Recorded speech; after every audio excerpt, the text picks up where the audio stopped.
I'll break the silence here. Good evening, everyone, and welcome to the Marion City Council meeting for Thursday, August 23rd. We'll call the meeting to order. We will begin with the Marion Police Department presenting the colors and leading us in the Pledge of Allegiance. Take it away, Chief. Please rise.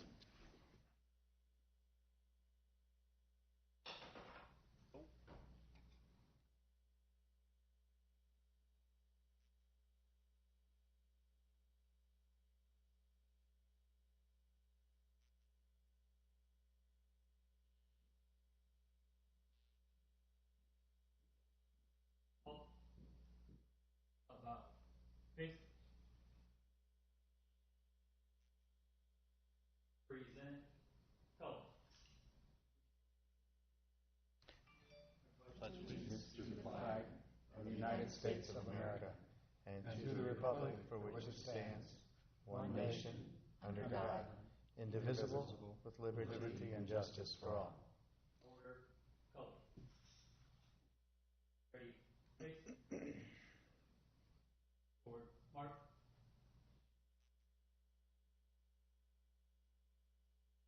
Ready, face.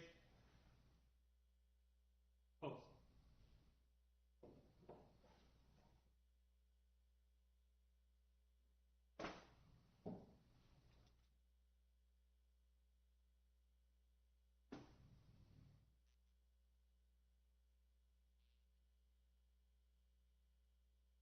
Ready, face. Forward, mark. Ready, face. Forward, mark.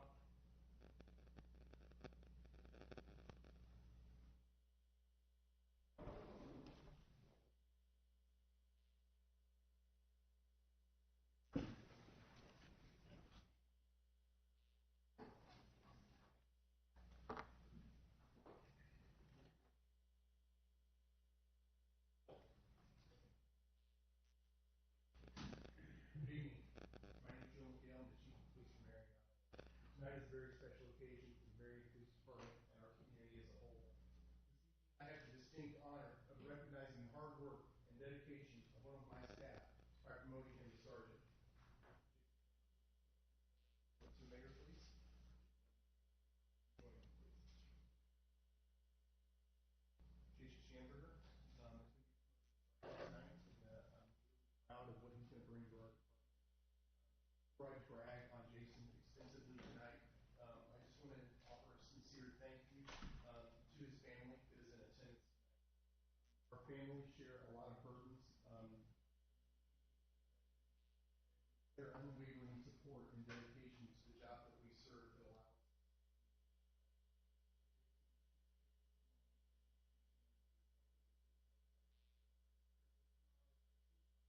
Starting from left in the back, we got Tom Schamberger, Grandma Vi Schamberger. Right here in the far back is Christy's mother.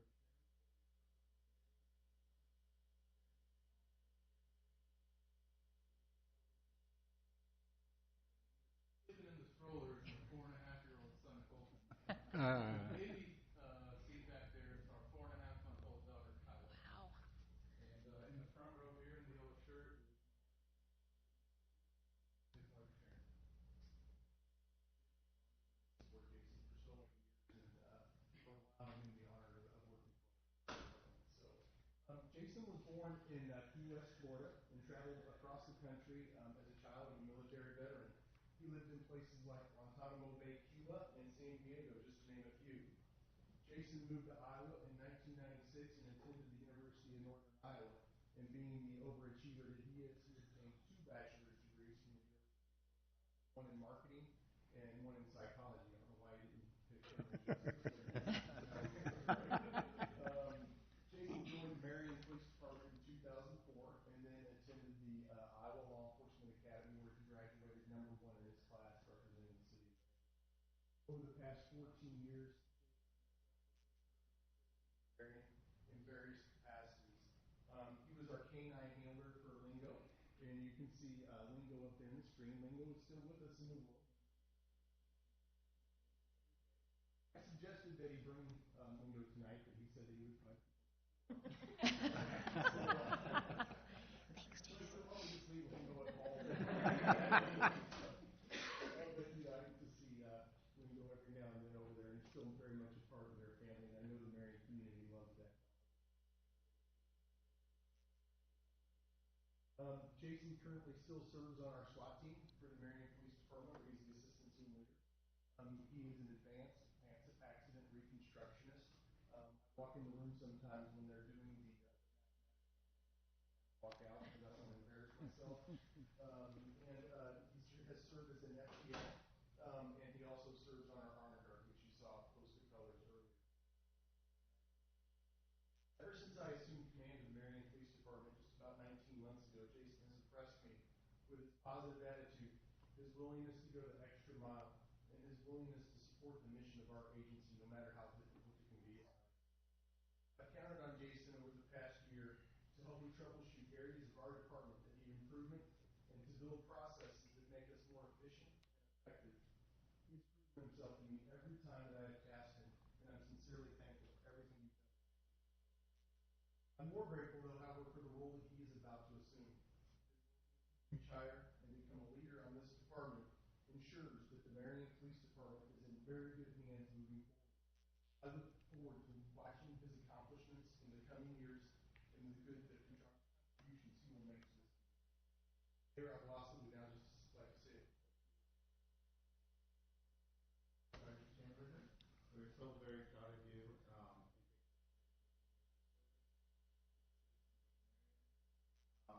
We look forward to your continued leadership.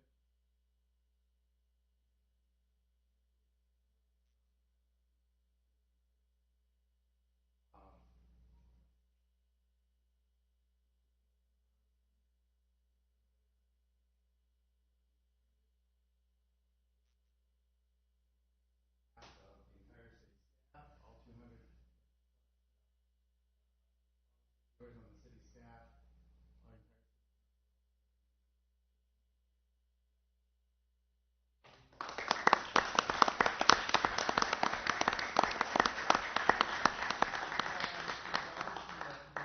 officially the sergeant, with his new assignment, he's going to be assigned as the operations supervisor for the patrol bureau of the department, and he'll be assuming a really supports the mission.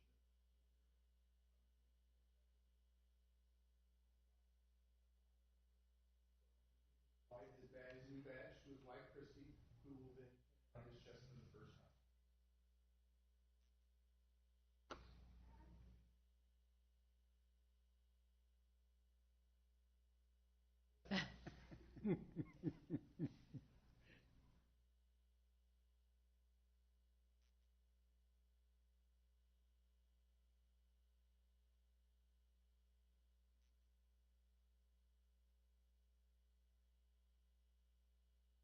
Congratulations, Jason.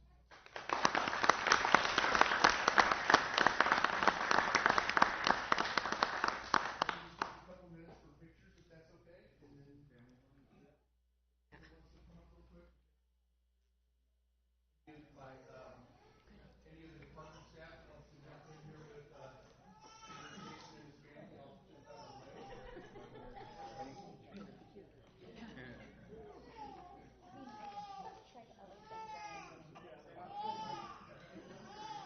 Move, Randy, we don't need a background. Gonna take care of the baby.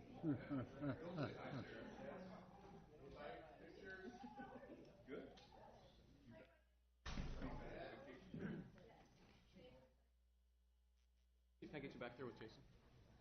On the three of them.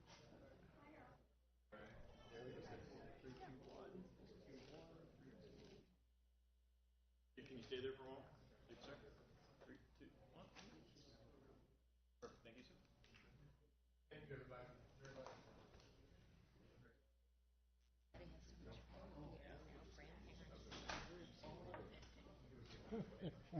I'm moving. Thank you.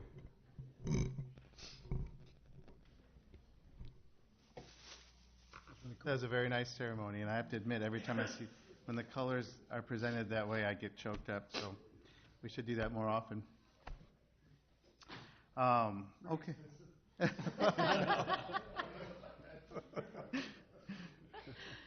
Okay, we'll start with roll call. Thank you. Mr. Draper, Here. Ms. Etzel, Mr. Jensen, Present. Mayor Aberosely, Here. Ms. Gedalia, Here. Mr. Brandt, Here. Mr. Sternad. Here. Okay, thank you. At this time, we have our normal moment of silence.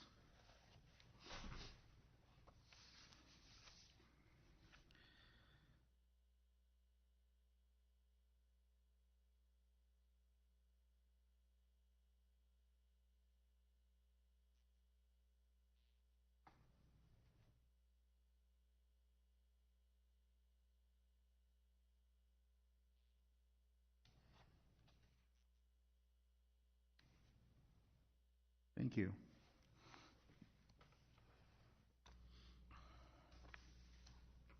Okay, we have a new agenda format here, so be patient as we work through this, try to figure out the new agenda format.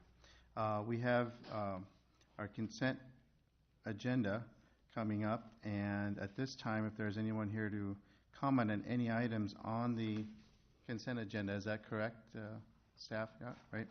Anyone who's here who would like to comment on any of the consent agenda items, you're free to do so at this time. Please come forward.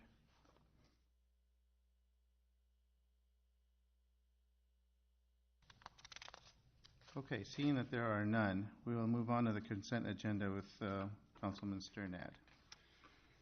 Thank you. This will be to make a motion to approve the consent agenda. This will be including items number A1 through F4 in resolutions 27078 through 27104.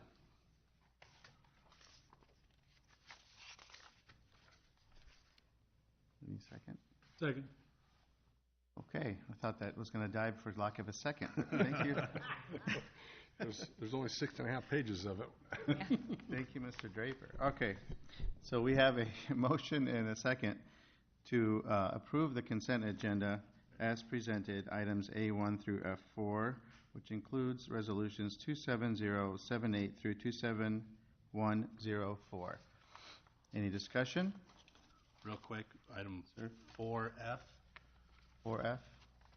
the Vikings tailgate party. As a Packers fan, I'm gonna this time vote for for this, but in the future, Vikings parties I don't know about.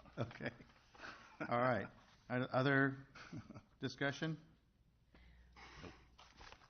All right. All those in favor of the motion, please signify by saying aye. Aye. All those opposed, please say no. Motion is approved. For the next section of the agenda, I'll turn over the gavel to the Mayor Pro Tem. Thank you. Yes, Your Honor, I have the consent agenda with Mayor Aberosely abstaining, and it contains of items E1 through G1. Second. Okay, we have a motion by Paul and a second by Steve. Any discussion? Okay, seeing none, all those in favor, please signify by saying aye. Aye. Any opposed? Okay, return the gavel back to the mayor. Okay.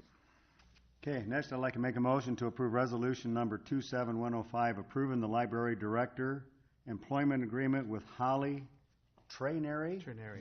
Did I pronounce? Trinary. Trainary. Second. It's been moved and seconded to approve the library director employment agreement with Holly Trinary. Discussion? I would just wish her the best. I look forward to meeting her. I wasn't able to sit on her interview, but she's got some big shoes to fill and a big task ahead of her, but it's all great things for the city. So what a neat undertaking for her to come in on and usher through the next epic in the library in Marion. So She's going to do a great job. Other discussion? Okay, all those in favor of approving resolution number 27105, please say aye. Aye. All those opposed, please say no. Motion is approved. Your Honor, I'd like to make a motion to receive, file, and discuss a letter from the Indian Creek Watershed Management Authority, Sandy Pumphrey, Indian Creek Watershed Management Authority, with a presentation by Jennifer Fensel? Pencil. Is there a second? Second.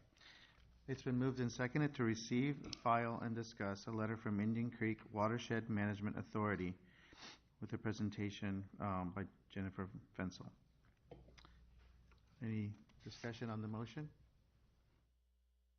All those in favor of the motion, please say aye. Aye. All those opposed, please say no. Motion is approved, and we'll have the presentation now. Thank you. Welcome. And hello again. Yes, hello again. I think that Mike's probably pulling this up. Yeah, we're actually going to put it on the computer. Did you want to say anything? No. Jump right in, okay. So while that's warming up, my name is Jennifer Fensel, and I'm the Environmental Services Director with East Central Iowa Council of Governments. Thank you. Thank you. Okay. Do I need to do that again? Okay. And I thank you very much for giving me a little bit of time on your agenda today. The Indian Creek Watershed Management Authority, and I'll get into it a little bit, but formed in 2012, and the city of Marion was a really instrumental part in getting this all going. And I want today to just give you a little update on what the organization, because I know there are some new faces on the council, what the organization is, what it's about, what we've done, and what we have coming up in the future, which is really exciting.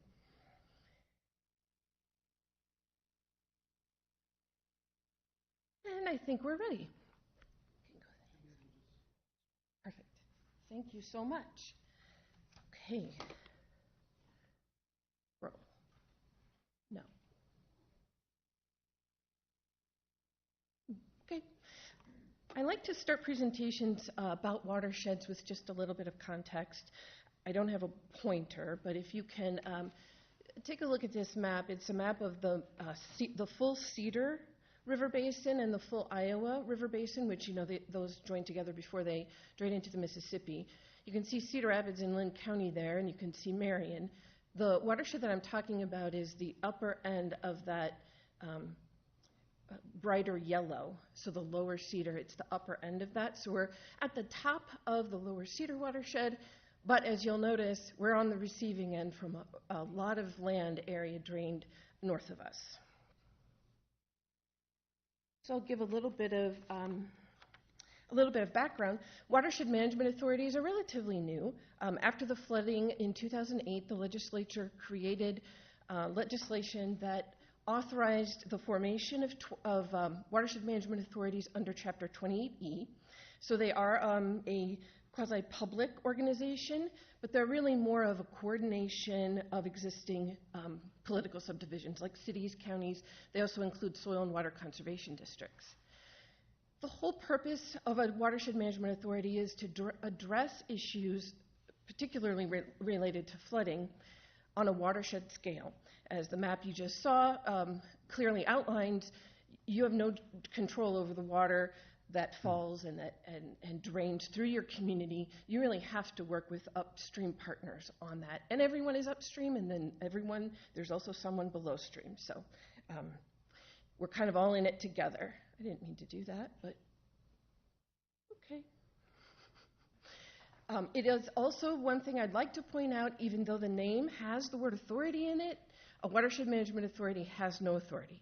There's no regulation associated. There is no taxing. There is no eminent domain clearly and explicitly outlined in the authorizing legislation, just to make that clear. I don't know why they chose that word, but they did. So in Iowa, we have kind of an explosion of watershed management authorities for a variety of reasons. We're number 7 there, by the way, if you can see that close. We actually were one of the first 6 that were formed. And in just the last 5 years, there are now 23. So this is the Indian Creek watershed. This is kind of a zoomed-in scale. It includes all of Marion and also land that drains, or agricultural land that drains to the north. So a little history. As I said, the WMA formed in 2012, mainly due to flooding and water quality concerns. There are a couple of impaired waterways in Indian Creek. We also have our members who are the county, the SWCD, or Soil and Water Conservation District, the City of Marion, Cedar Rapids, Hiawatha, Robbins, all signed on to this agreement. We had some funding early on to form, grant dollars, and then we also had some grant dollars to get our plan completed, and we did that in 2015. It was a pretty major task, and we appreciate Marion's help in that.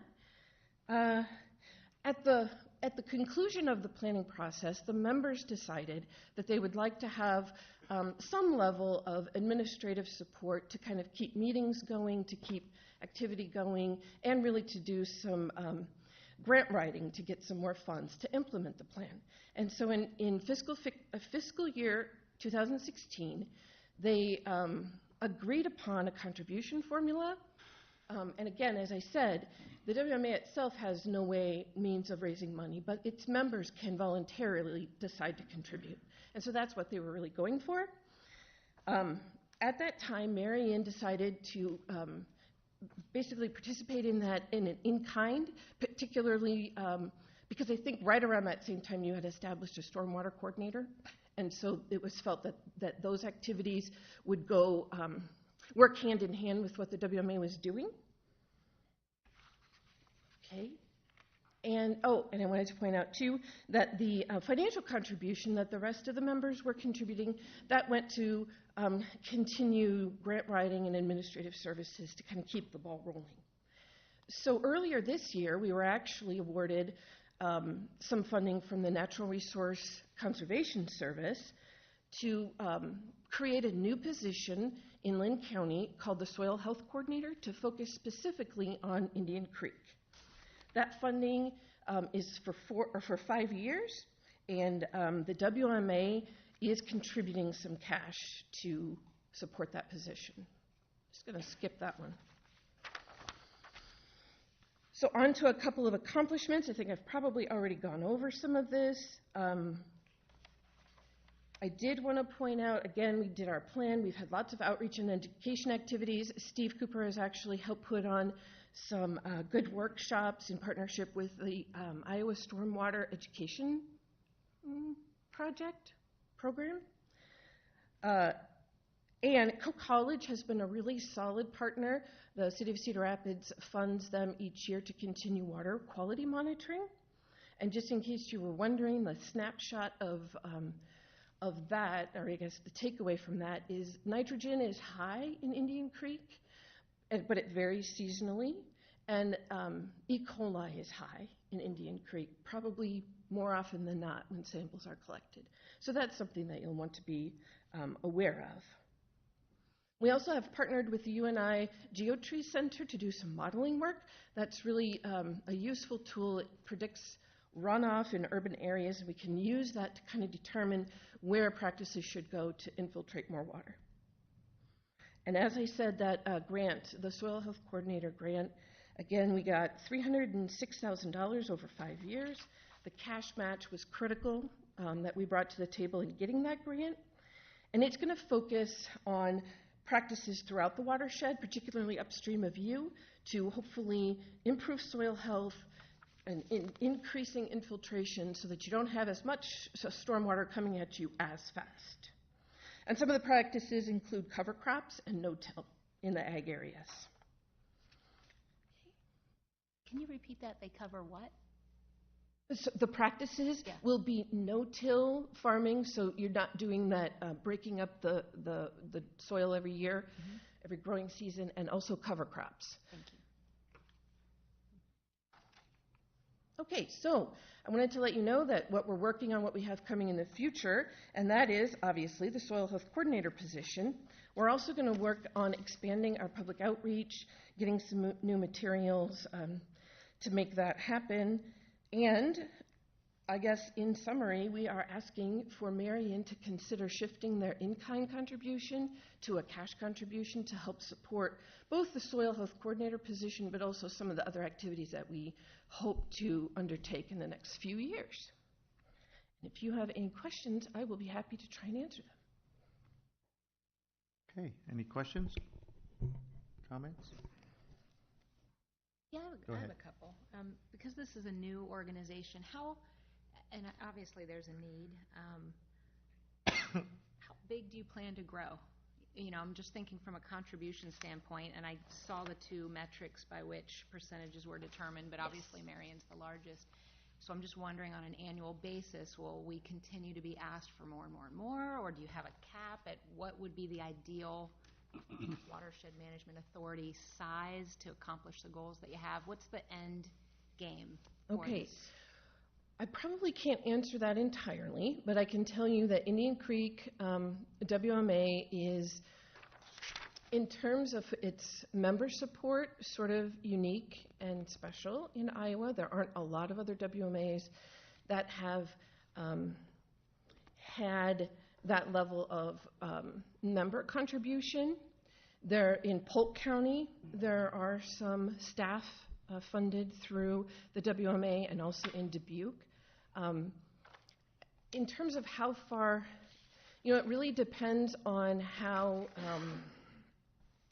I think how successful this next project is in hiring a position, you know, to have someone full-time to address issues and focus on that, and that not be just part of a person's job, but their whole job over 5 years. I think that will help us figure out if that's something we want to continue, if the success is worth it. And we may need to think about an increase in contribution when the grant money is done, but that isn't something that the WMA has decided necessarily yet. And we do have time, you know, to kind of evaluate the project and see if it's, like I said, if it's worth it. So I think that probably is the best answer I have right now. You know, it really depends. If there's another grant opportunity, for example, we may try and go after that. And if it benefits one community over another, they may decide it's worth it to them to put a little more in. So I think that is kind of the best answer. The WMA certainly hasn't laid out, you know, we're going to grow to this level, or we're going to have X amount of staff. I do a little bit of administrative support for them. It doesn't amount to a whole lot throughout the year, and they do have a little bit of money that they can use for smaller projects, and I hope that continues. At least at this point, they have been committed. I guess the other members have been committed. This funding is for this position, for the position? This funding will go towards the position. It'll go a little bit towards the admin that I do, and probably a little bit towards maybe some, you know, outreach materials. But this is a one-time request, 1 year request? It's an annual. It's annual? Mm-hmm. Okay. And this may sound like a silly question, but what is the successful outcome? I mean, you know, you said, well, in 5 years we'll see if it's been successful. What is the successful outcome? What's the... If the coordinator is able to get practices like I described, soil health practices implemented higher up in the watershed, you should see some benefit in terms of both water quality and water quantity coming Indian to Creek you. going through Marion. And it also includes Dry Creek and Squaw Creek as well in the watershed. So, and this person will focus watershed-wide. There may be a little bit of room for some urban practices, not to fund urban practices, but to promote them. And I think if all of the members and the coordinator are diligent and do a good job, I think we will probably see some improvement by the end of 5 years. Now, is it going to be massive? Probably not. But I think it will prove that there can be some positive effort in improving the amount of water that comes at you and the quality of that water. You know, particularly the quality, as you're looking at really highlighting Indian Creek for your residents. I think I remember that it's one of the things that is important to them. You're going to want to address the bacteria impairment before you have, lots of people think about jumping in. I'm just, yeah. Yeah. So that would be something that, and this coordinator, if we have the right resources behind them, we hopefully can start doing some work to identify where it's coming from and seeing what we can do about it. It seems that we're certainly affected by the watersheds above us. So is there also then coordination between all these types of individuals from all the watersheds in that region, north to south, that you're talking about, so that Yes. hopefully some of the worst problems in some of those are taken care of? Yes, there is a Middle Cedar WMA, which impacts you mainly from a Indian Creek backup perspective, not really from a runoff perspective. Really, Indian Creek is your main concern when it comes to water coming through your community. It's going to come from Dry and Indian Creek and Squaw. You would get a little of that backup, as I said, but yes, there is a WMAs of Iowa organization. They're definitely trying to do as much as we can to coordinate. There's a Cedar River Coalition. They actually have a 10-year anniversary meeting coming up soon where they're going to try and talk about what goals each of them have and what we can do to work together and to coordinate. And so, yes, there's such limited resources. We all know that. And so we're trying to do as much as we can with as little as we have access to. So, yes. So, and you're obviously bare bones, you're relatively new, there aren't a lot of people on. I guess if this is going to be an annual ask, then next year, if it's you or someone comes before us, I think it would be helpful if we had what more measurable, like this amount of E. coli was reduced, this amount of crop, Number of practices, exactly. The metrics for the hard grant. data to look at to justify, to make sure that we're now looking at this on an annual basis, because it's relatively new for us, and Right. we are the biggest impacted body, I guess is the way to put it. Thank you. Yes, and there are metrics in the grant, so that there's certain things laid out that the person in that position will need to accomplish to be successful.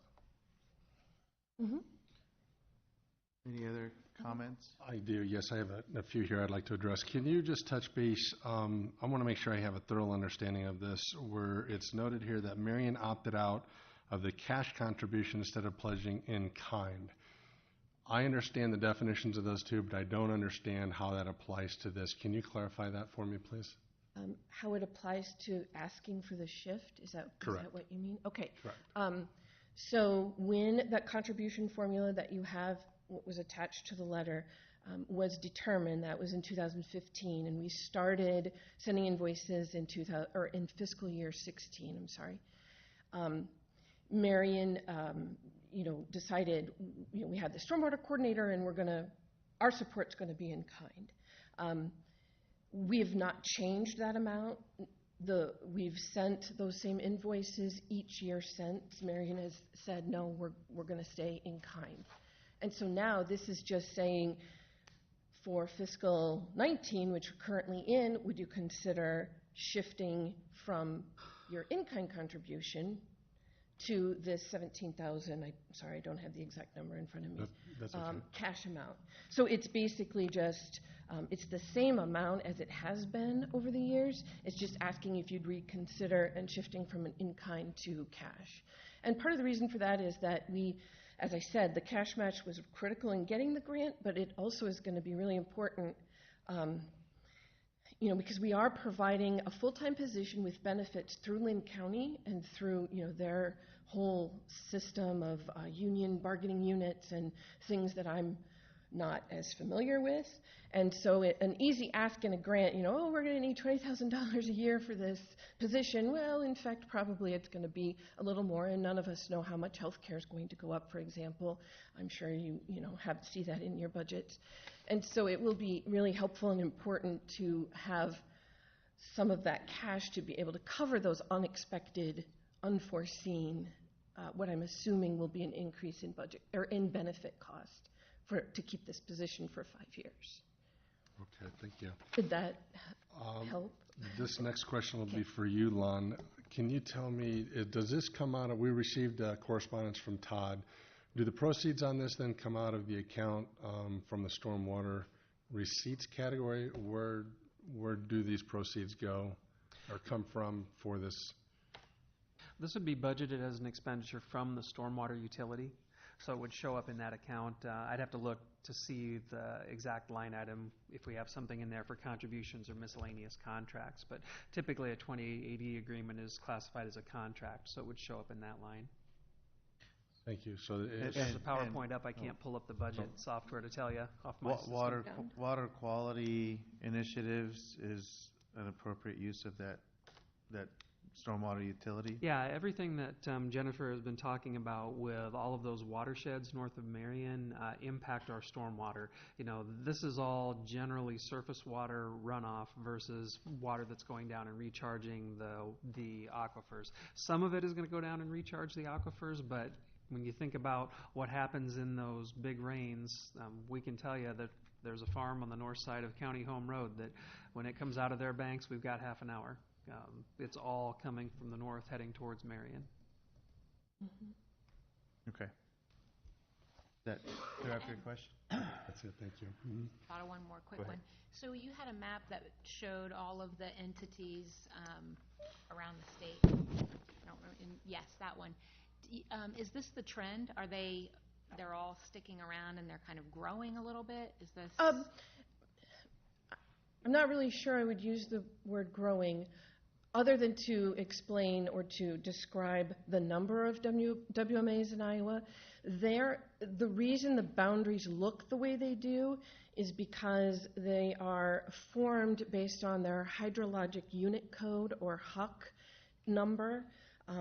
Indian Creek is a HUC 10, for example, and you're within a HUC 8, which is lower, which is the very funny shaped one right below you.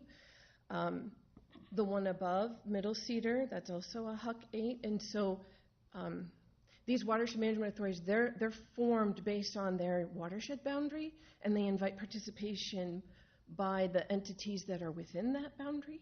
And so there's not a lot of, any of them aren't thinking about, oh, we're going to get bigger and, envelop more, because really this size of a watershed is ideal in terms of getting actual projects done. When you're talking about a watershed the size of the Middle Cedar, they're working on projects diligently, and they are, and they actually have a vast amount of grant money being shoved at them, and they are working on things, but it's a little harder to see real results from that level. This HUC 10 level is really kind of easier, but yes, to answer your question, I see more WMAs forming in the state. I see the ones that are there hanging around and trying to, sort of mature. Does having this position increase the likelihood of getting grant money? Yes. Having somebody who's dedicated to it, it increases the likelihood of being able to get grants. There are two things that help you in grant applications. Number one is cash match, and number two is staff. Yeah. To carry it out. Yeah.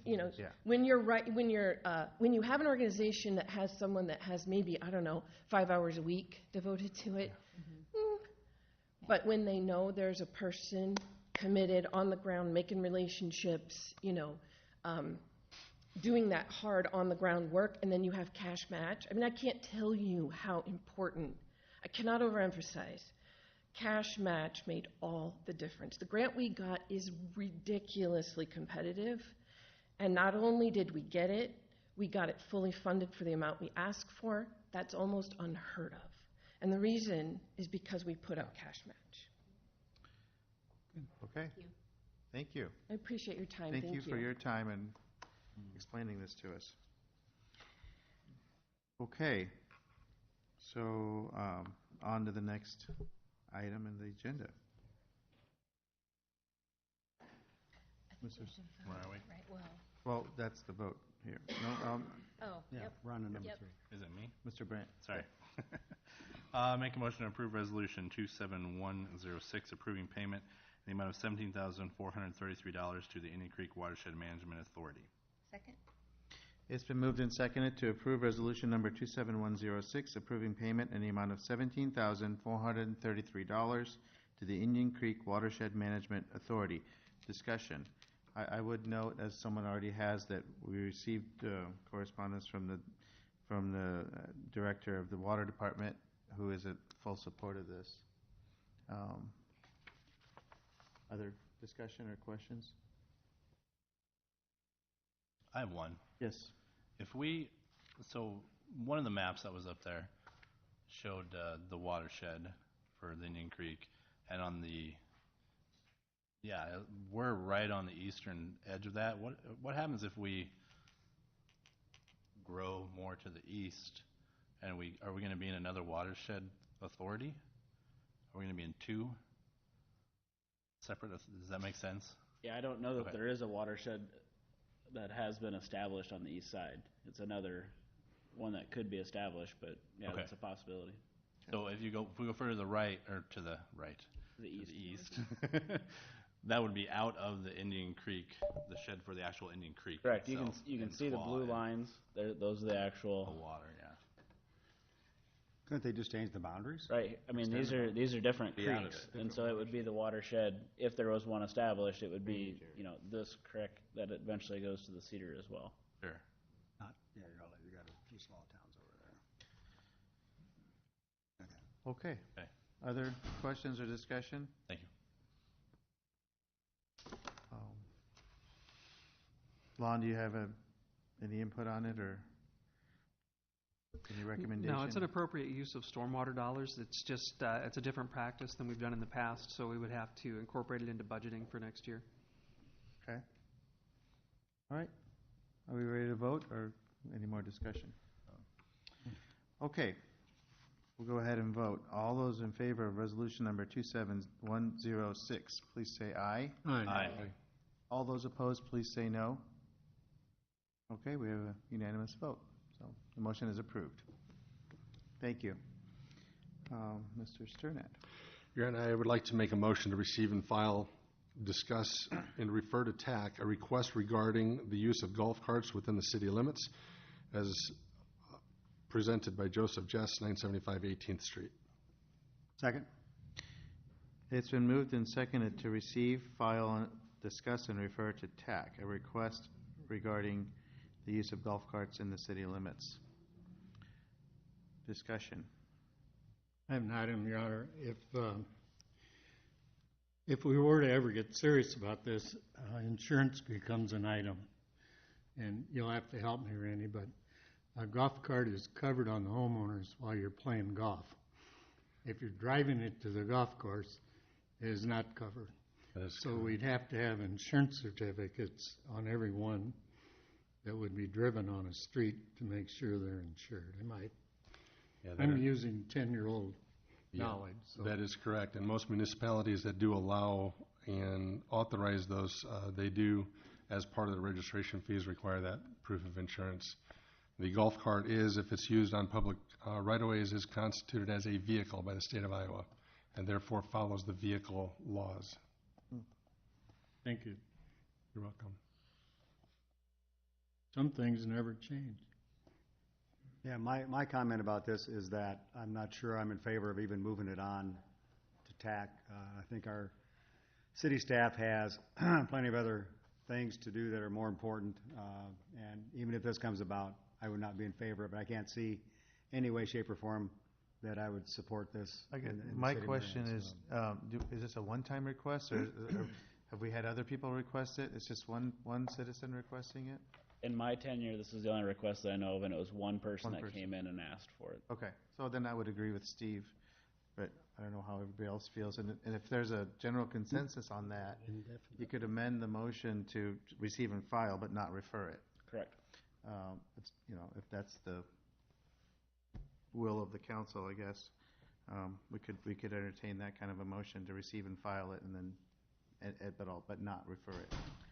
I'd like to make that motion because I'm in agreement as well. It's one person in Mike's 10 years that he can speak to. We're a growing community. We have enough other issues going on that take staff time that seem to be more prudently spent. So I do think we need to receive, file, and we've been discussing it, but to refer to TAC, I think I'm not feeling a support up here to do that, so it would just be a waste of time. So Second the amendment. Okay, so Thank you. it's been moved and seconded to amend the motion to receive and file but not refer to TAC, which is a Transportation Advisory Committee, right? Correct. For people listening. The request regarding use of golf carts in the city limits. So any discussion on the amendment? Okay, all those in favor of the amendment, please say aye. Aye. Aye. All those opposed, please say no. Okay, so now we have an amended motion to receive, file, and discuss and not refer to TAC, the request to use golf carts in the city limits. Any discussion on the amended motion? Okay, all those in favor of the amended motion, please say aye. Aye. All those opposed, please say no. Okay, the amended motion then is approved. So it's received and filed but not referred on for further discussion. Yeah, just as a matter of clarification, I will send him a letter explaining Yes. what Okay. occurred, and if he wants to get more support or a petition or Sure. something, he can proceed with that. Yep. Thank you, Mike. Yep. Okay, on to community development part of Yes, the. Your Honor. I have resolution number 27107, approving a grant agreement with the Wellmark Foundation and authorizing funding related to Safe Routes to School, a trail in the amount of $18,843.25. Second? Okay, it's been moved and seconded to approve resolution number 27107, approving the grant agreement with the Wellmark Foundation and authorizing funding related to Safe Routes to Schools Trail in the amount of $18,843.25. Discussion? Can I, Sir. real quick? Yep. I was late on Tuesday and I didn't get the whole conversation on this one. So is this would be the city's portion for that grant, for that $100,000? Correct. $50,000 Yeah. part of that grant? Yep. So So the Marion rest ended has up been raised. put some money in, and so did Lynn County. Spin Delta Dental and Lynn County. Yep. Okay. And So- that, Wellmark. right. And then the Walmart to receive. 50,000. Yep. So this is the remaining amount needed to match. And I think on Tuesday there was a conversation about where the dollars would come from, and we spoke internally. And the way this would work is we could put this in the next year's budget, because the dollars don't need to be spent until that time. So we would have time to place that into the budget as we move it forward. And I think I remember the discussion was that this was the gap. Yep. In funding, and that they're going to continue looking for filling that gap, but this would The be. commitment is here. The commitment's here from the city, but so we may end up, if they get more funding from somewhere else, we may end up paying less. That's correct. Right. Okay. Yep. And more to come on this. There may be a larger project associated with this through additional grant dollars. So we'll keep Okay. you posted. But Kesha's been diligently doing what she does, and that's find money, and she's been very good at it. So That's great. kudos to her. It's a great project. Yeah, that's a good way to leverage those funds. Absolutely. Those grant 4-to-1 dollars. leverage. Wonderful. Okay. Further discussion? Okay, all those in favor of resolution number 27107, please say aye. Aye. All those opposed, please say no. The motion is approved. At this time, we have a public hearing on the proposed disposition of a portion of public property described as the south 120 feet of the 10-foot wide north-south alley between lots 6, 7, and 8 in Block 20, original town of Marion. The public hearing is now open. Do we have a presentation, sir? So as I noted on Tuesday, this is the proposed public hearing, or this is a public hearing on the disposition of the property. There was we come to find out that the property was not vacated in a research, and so we do need to post a public hearing on the vacation before we can actually dispose of it. So I don't know if anybody's here to speak on it. Since it is a public hearing, be able to do that. But we would, we'll come back with an actual public hearing on the vacation, and then we'll republish the disposal as well at that time, just to make sure that you have clear trackage from the perspective of a sale. And Okay. So is there anyone here to speak in favor of this measure?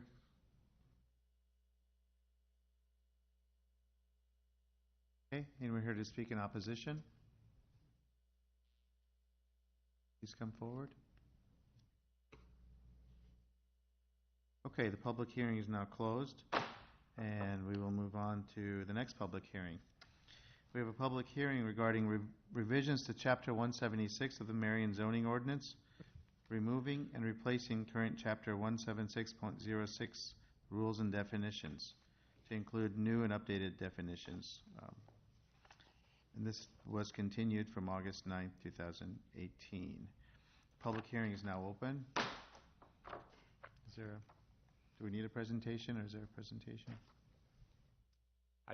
I'd just ask if there's questions. On Tuesday, Councilman Jensen asked a couple items related to the definition. One was in reference to the removal of a portion of the definition for cannabinol and making it consistent with the state code, just striking it so if the state code changes that percentage, it's reflected.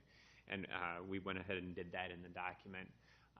And then there was a conversation we had about the independent living and the age restrictions and such, and we're still looking into that. We've had no public question on that, and what I've indicated that we want to do a little bit more due diligence to figure out, is that consistent with state language, or even from just regionally, is that a generally accepted development term? And so before we make that change, we want to get a little more research done. If there is a change, we can report it and that to the council as we go through the readings of the ordinance. And I don't believe there's going to be any. There's no issue with changing that at that point in time, as long as we're talk about it beforehand. So. Okay. So we're in the public hearing. Is there anyone here to speak in favor of this measure? Please come forward. Anyone here to speak in opposition? Please come forward. Public hearing is now closed. Mr. Jensen. Your Honor, I make a motion for ordinance number 18-20 approving the revision of Chapter 176.06 Rules and Definitions of the Marion Code of Ordinances, and this is the initial consideration. Second. Okay, it's moved by Councilman Jensen and seconded by Councilman Brandt to approve ordinance number 18-20 approving the revision of Chapter 176.06 Rules and Definitions of the Marion Code of Ordinances. Discussion? You mentioned you wanted to, I think it was the builders organization to review it, but they had something else that was going on. You had spoken specifically with someone. Have you heard from them? Do you know if they've gotten time to look at this at all, or have you gotten any feedback? So I did hear from Susan Fornish. She kind of handles the coordination of items that come to the Home Builders Association. She did say that she'd read through it. She didn't see anything that she felt was that they really needed to look at. And then she sent it out to the membership. So I will say that when you look at a document like this and the other public hearings, it's hard, as you guys, I'm sure, trying to relate to what this means. Until you have a piece of property and it's being considered, that's when the conversation really is there. But it's good to start with the context of the districts. So you're not talking about it, because it's really easy to get caught up in the individual situation when you're talking about it. But if you're talking about a community business district, what should be in there? These are the general uses that should be. So when you get to a situation where you're rezoning a piece of property, there may be some context that may skew your thought process as you go through that. So I think it's good that we do this. And I'm sure as we go through, and I said this before, there'll be things that are like, maybe that's not a good idea and we have to amend. But when you're doing such a holistic change in zoning, you got to start somewhere. And I think we've got a pretty good base here. So Thank you. Other questions or discussion? Okay. All those in favor of approving ordinance number 18-20, please say aye. Aye. All those opposed, please say no. The motion is approved. We have a public hearing at this time regarding revisions to Chapter 176 of the Marion zoning ordinance by removing and replacing Chapter 176.33, nonconforming uses, buildings, and structures, with an updated provisions and language. Again, this was continued from August 9th, 2018 meeting. The public hearing is now open. Do you need to recap this, or? If there's questions. Okay. Do we need a recap? Okay. Is there anyone here to speak in favor of this measure? Anyone here to speak in opposition? Please come forward. Seeing that there's none, the public hearing is now closed. Ms. Gadillo. Your Honor, I move to approve ordinance number 18-21, approving the revision of Chapter 176.33, nonconforming uses, buildings, and structures of the Marion Code of Ordinances, initial consideration. Second. It's been moved and seconded to approve ordinance number 18-21, approving the revision of Chapter 176.33, nonconforming uses, buildings, and structures of the Marion Code of Ordinances. Discussion. None? All those in favor of ordinance number 18-21, please say aye. Aye. All those opposed, please say no. Motion is approved. This time we have another public hearing regarding amending Chapter 176 of the Marion zoning ordinance, updating Chapter 176.04, establishment of districts and map, to include new zoning district classifications, and establishing Chapter 176.51, new zoning district classifications. Again, this was continued from August 9th. Public hearing is now open. Do we need a recap for anyone? None? Okay. Anyone here to speak in favor of this measure? Please come forward. Anyone here to speak in opposition? Please come forward. Okay, seeing that there are none, the public hearing is now closed. Mr. Brandt? Yes, Your Honor, make a motion to approve ordinance number 18-22, approving the revision of Chapter 176.04, establishment of districts and map, and the creation of Chapter 176.51, new zoning district classifications, initial consideration. Second. Okay.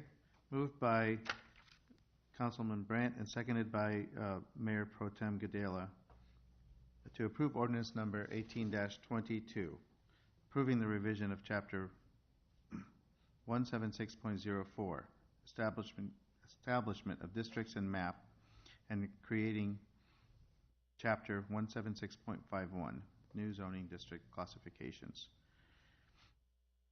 Discussion? This is the initial consideration. No discussion? All those in favor of ordinance number 18-22, please say aye. Aye. All those opposed, say no. The motion has been approved. Mr. Cernan. Yes, Your Honor, I make a motion to approve resolution number 27108, approving the final plat and memorandum of agreement for Prairie Hill 16th Edition, located north of Prairie Ridge Avenue and west of Highway 13, Marion, Iowa. This will be the Platinum Development. Second.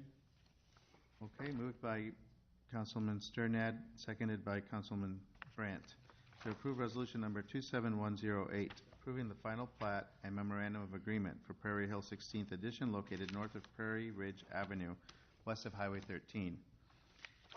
Discussion. Okay. All those in favor of resolution 27108, please say aye. Aye. All those opposed, please say no. The resolution is approved, and for the next matter, I will turn over the gavel to Mayor Pro Tem. Your Honor, can I just say one comment on that Prairie Hill 16, just so the council, I'm certain that you all know that this is the area where the city was working, or had some of the streets blocked, and I believe that those were removed yesterday, so those streets should be open for use all the appropriate documentation's in place and the fees have been paid. So, one thing on that, just so the council's also aware, is that the corner lot is zoned commercial. So there is a commercial viable piece of property there. There's been discussion about that being a mixed-use building. We haven't seen any plans to that effect, but if you recall, it's been some time ago, but the ordinance, we actually changed our C3 ordinances to allow that second-story residential in a commercial district for that piece, and we're really hopeful that that's the way that does develop. But it's been a while since we've seen a developable piece of commercial property come on in a final plat, so just thought I'd let the council know that that's sitting out there. So. Okay, thank you. Yes, Your Honor. I have Resolution 27,109, approving the final plat memorandum of agreement for 13 and 151, second edition, located on the northeast corner, of Highway 13 and 151, Mike Easker and Brian Ridge request. Second? Okay, we have a motion by Paul and a second by Steve. Any discussion?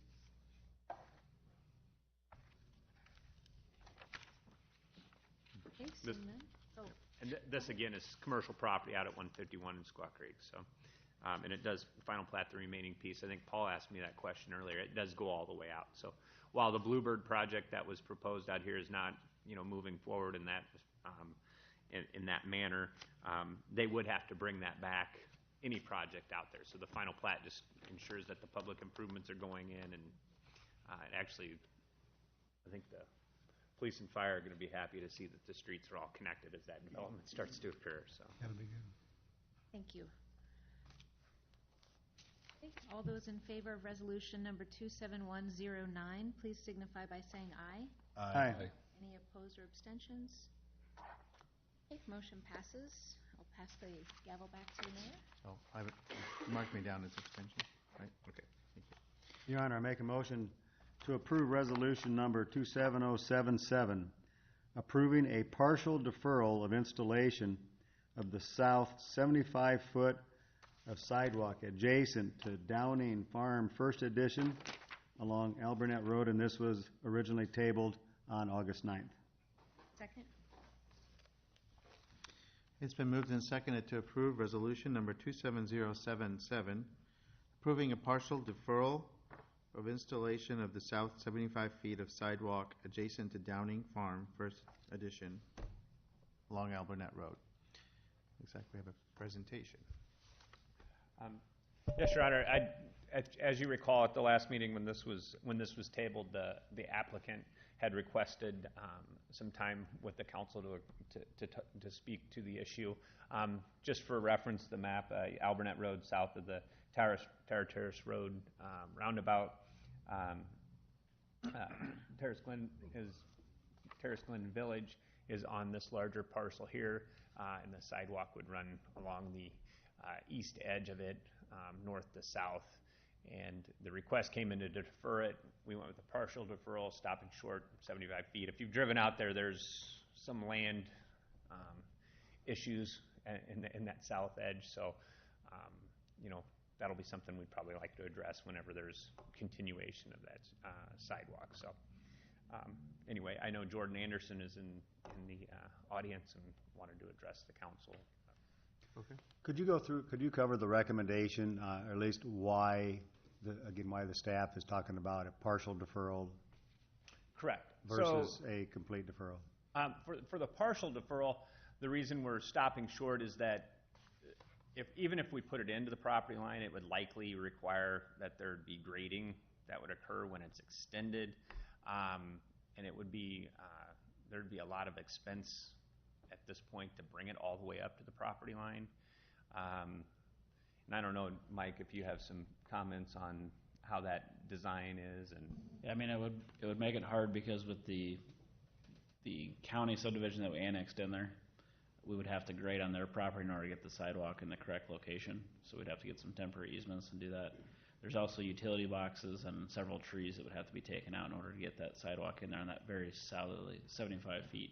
And that's why we're just saying, since the south section doesn't tie in anything, more than likely going north and tying in Tower Terrace that's going to be built here soon, that's going to happen a lot sooner. And so that's why we're recommending only the approval of that south section not going in. What's the total footage of that sidewalk we're talking about?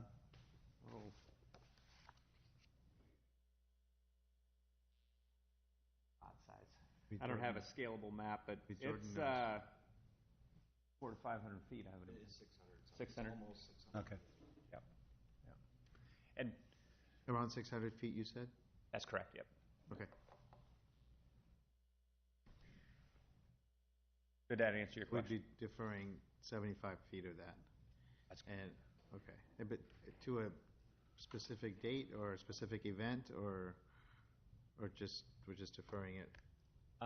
It would be just deferred until such time as the city passes a resolution of necessity. So just like a street deferral, let's say the subdivision comes into the south and the city says, hey, we need that to be placed in. So we would do it at that point.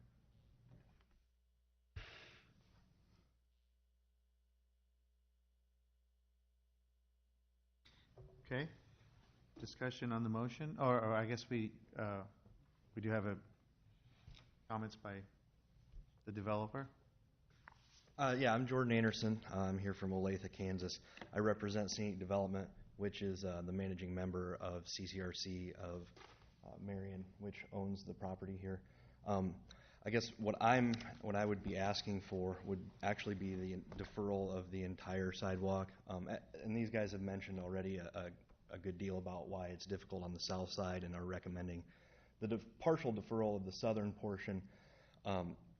Basically, the north end also dead ends to our property. We own the 4 acres to the north there, which we're planning on expanding, not necessarily what we're currently building, but either some kind of memory care or 55 and older apartments to the north there, probably within the next 2 years. And we would hope to have that sidewalk deferred until the point either we build something there, but basically that's it's not necessarily just if we build something there. I know that your guys' concern is going to be that we're going to try to get out of building it in general. We understand that Tower Terrace is going to be a big development for this whole part of the town. We're going to want that sidewalk in as soon as there is development to our north. If there's anything we can do and work with planning on a resolution that would defer the entire sidewalk until either we build something, sell some of our ground, basically any kind of trigger points in which would make you guys nervous. And it may take tabling this and working with them in order to do so. But basically I'm here to say we're not trying to avoid building this sidewalk. We're trying to avoid just building it right now when we're about ready to open up, and we're going to have people coming and hit the door here pretty soon. So You're trying to avoid it because of the inconvenience factor, you're saying, or? No, not the inconvenience, just basically the fact that it goes to nowhere, and we would be building the sidewalk that doesn't have any outlet to the south or the north, and it's basically going to be sitting there eroding without having any kind of use. We'd like to build it when there's something coming to the north, and it'd be brand new along with everything else. So it's mainly for a maintenance standpoint, if anything. So why does staff feel there's a benefit to have a sidewalk on a parcel of bare ground? It's not bare ground. That's where the development is. Oh, Yes. that's right. You got development going on out Yeah, there. we're planning on moving residents in the first. That's right. You're moving in next month, aren't you? Correct. I'm sorry. I'm looking It's at really nice, by the way. Thank you. We Got it. appreciate it. And we appreciate all your help to get it done. Okay. I withdraw my comment. Comments? Rainey. I do. I'm challenged on this one because I do also know that your facility and your residents would use that sidewalk. A lot of long-term care facilities and transitional facilities are lacking space that residents feel secure walking, and all of ours are heavily utilized. So right now I'm leaning towards continuing forward with that sidewalk, and it's not out of disrespect. It's I think it's part of a necessity, but as I said, I'm challenged with this because I understand your position. but yet I also know the component that goes with this. I get a lot of feedback from the city citizens as we host these 5Ks and these runs around our city that, this is a main thoroughfare for that, and people do not feel safe. My wife included, she runs this route up to that roundabout, and, we're putting it out there to be used, but yet we're not doing our due diligence of protecting our citizens that are using it. So anyway, no disrespect. I'm torn on this. It's a great topic, and we'll see where we go here with it. 525 feet of sidewalk is better than... Absolutely, and especially with residents. I know that as part of their therapy, they like to and are encouraged to walk, and this gives them that dedicated place. So that's where I stand with it. It's a challenge. So I'm trying to understand, Randy, are you in support of the staff's recommendation of the partial deferral, or just no deferral at all? Well, I would be in support of, I don't know what I'm supporting right now. Okay. I'm torn on this one because of those challenges. Yeah. Because of those challenges. My So- inclination is to support what the staff recommends. I'm also support the staff recommendation, only because, and again, no offense, not that you won't ever do it, but just have it done when the development's done. Just be done with it. I echo that. Yeah, I'm in support of the partial only because the trigger point, as you mentioned, for you, you're looking for more development, but I think we owe it to the residents who are going to move in, just like we require when a home is built, that the sidewalk is built at the same time. So it's a standard in my book. But I understand why you May I would respond to that? Of course. I apologize for interrupting. We have quite a few sidewalks and actually walking spaces for our residents dedicated in places that frankly aren't on or close to the street. My concern is a resident, this is kind of graphic, I guess, but it happens pretty frequently with the elderly if they were to get UTI, for example. We don't take memory care, but they would become a elopement risk without our knowledge. It's a very rare case. We don't want that to happen. But if we were to have a sidewalk to nowhere and they go out and walk to it and then all of a sudden the sidewalk ends, I don't think this is necessarily the safe place to walk for residents that we would want. We would want them to be in our enclosed courtyards and places that we've dedicated for them to walk. I don't mean to I think you interrupt. do have that. You already have that. Yes, we do have those. We have those That sidewalks argument, built. you'd never put them in. What was that? I mean, with that argument, you would never want sidewalks. No, We have to think about all the residents of the city, and like as Renee said, just like with houses, when you build a house, you're required to put in the sidewalk, and there are, the lot next to you may not be developed yet, and there's a gap there, and we understand that, but there has to be standards to, that everybody's expected to put in the sidewalks.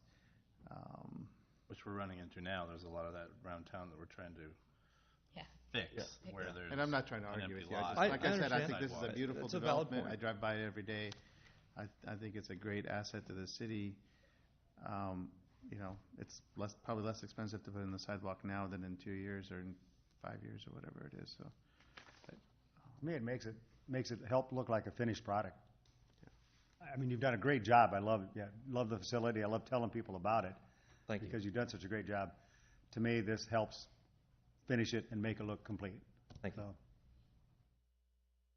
Well, thank you for your time. I appreciate the nice comments, and we've really had a great relationship with Marion, and we appreciate your guys' continued support. Thanks a lot. thank you. Thanks for coming. Any further discussion? I have a question, though. Yes, sir. So, what's the time frame of putting in the sidewalk? Do they have a certain amount of days to complete the sidewalk? It's part of the building permit, I would assume, that until they get the final occupancy, they would have to get that sidewalk in. To get the final occupancy? Yes. So September 1, you said people are moving in? We currently have a temporary certificate of occupancy for the assisted living, and we're very close to the one for the independent living. We're waiting on some tempered glass. But I don't think that this would have a problem with us moving in residents. It would just be before we get our full certificate of occupancy.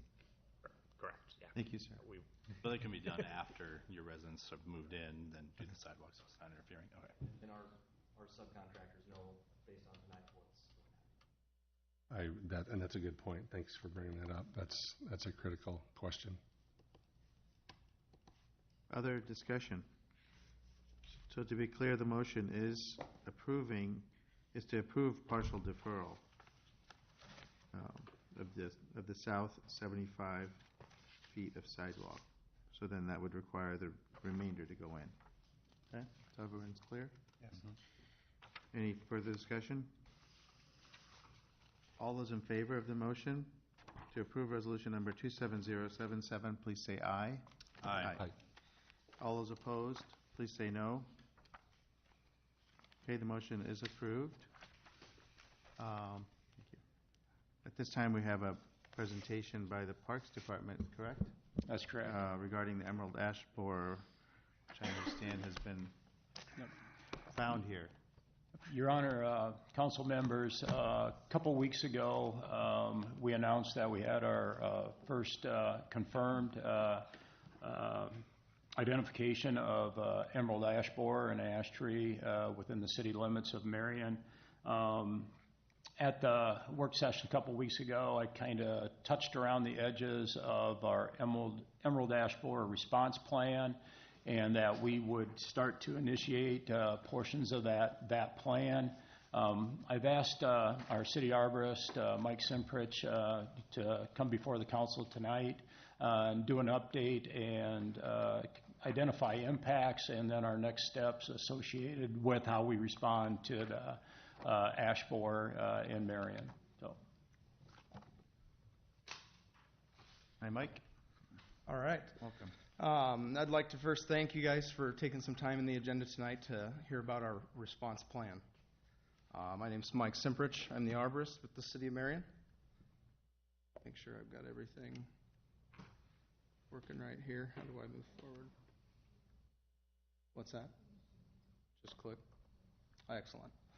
All right, so first, I'd just like to briefly cover some of our current numbers and some of the tasks, maintenance things that we're currently working on. Right now, currently, our public right-of-way tree inventory is at 6,551 trees. That includes all right-of-way parking trees and green space, park space, city property, city-maintained trees, essentially. Out of that number that is only ash genus is 969. That's approximately 15% of the total population. And out of that total number of ash, we are treating 92 trees, which we have deemed significant and high value based on the criteria that was put forth by our tree board. That percentage of the overall ash population is about 9.5. In-house, we've been working on removals for about 12 months now, and we're just over about 100 trees in the course of 12 months. That's not with specific dedication to ash trees only. We've also been doing a lot of maintenance, trimming, routine management in the right-of-way, and then responding to storm damage concerns as they come in. Lots of other things included with that. So we haven't specifically dedicated a large percentage of our time to ash trees just in that past 12 months. As far as proactive maintenance, we've been sampling any ash material that we've handled in the last 4 years. Purpose of this is to look for signs and symptoms in the trees for EAB. This includes doing bark scraping, looking for galleries from the larva underneath the external bark, and looking for other signs of decline within the trees as we work on them.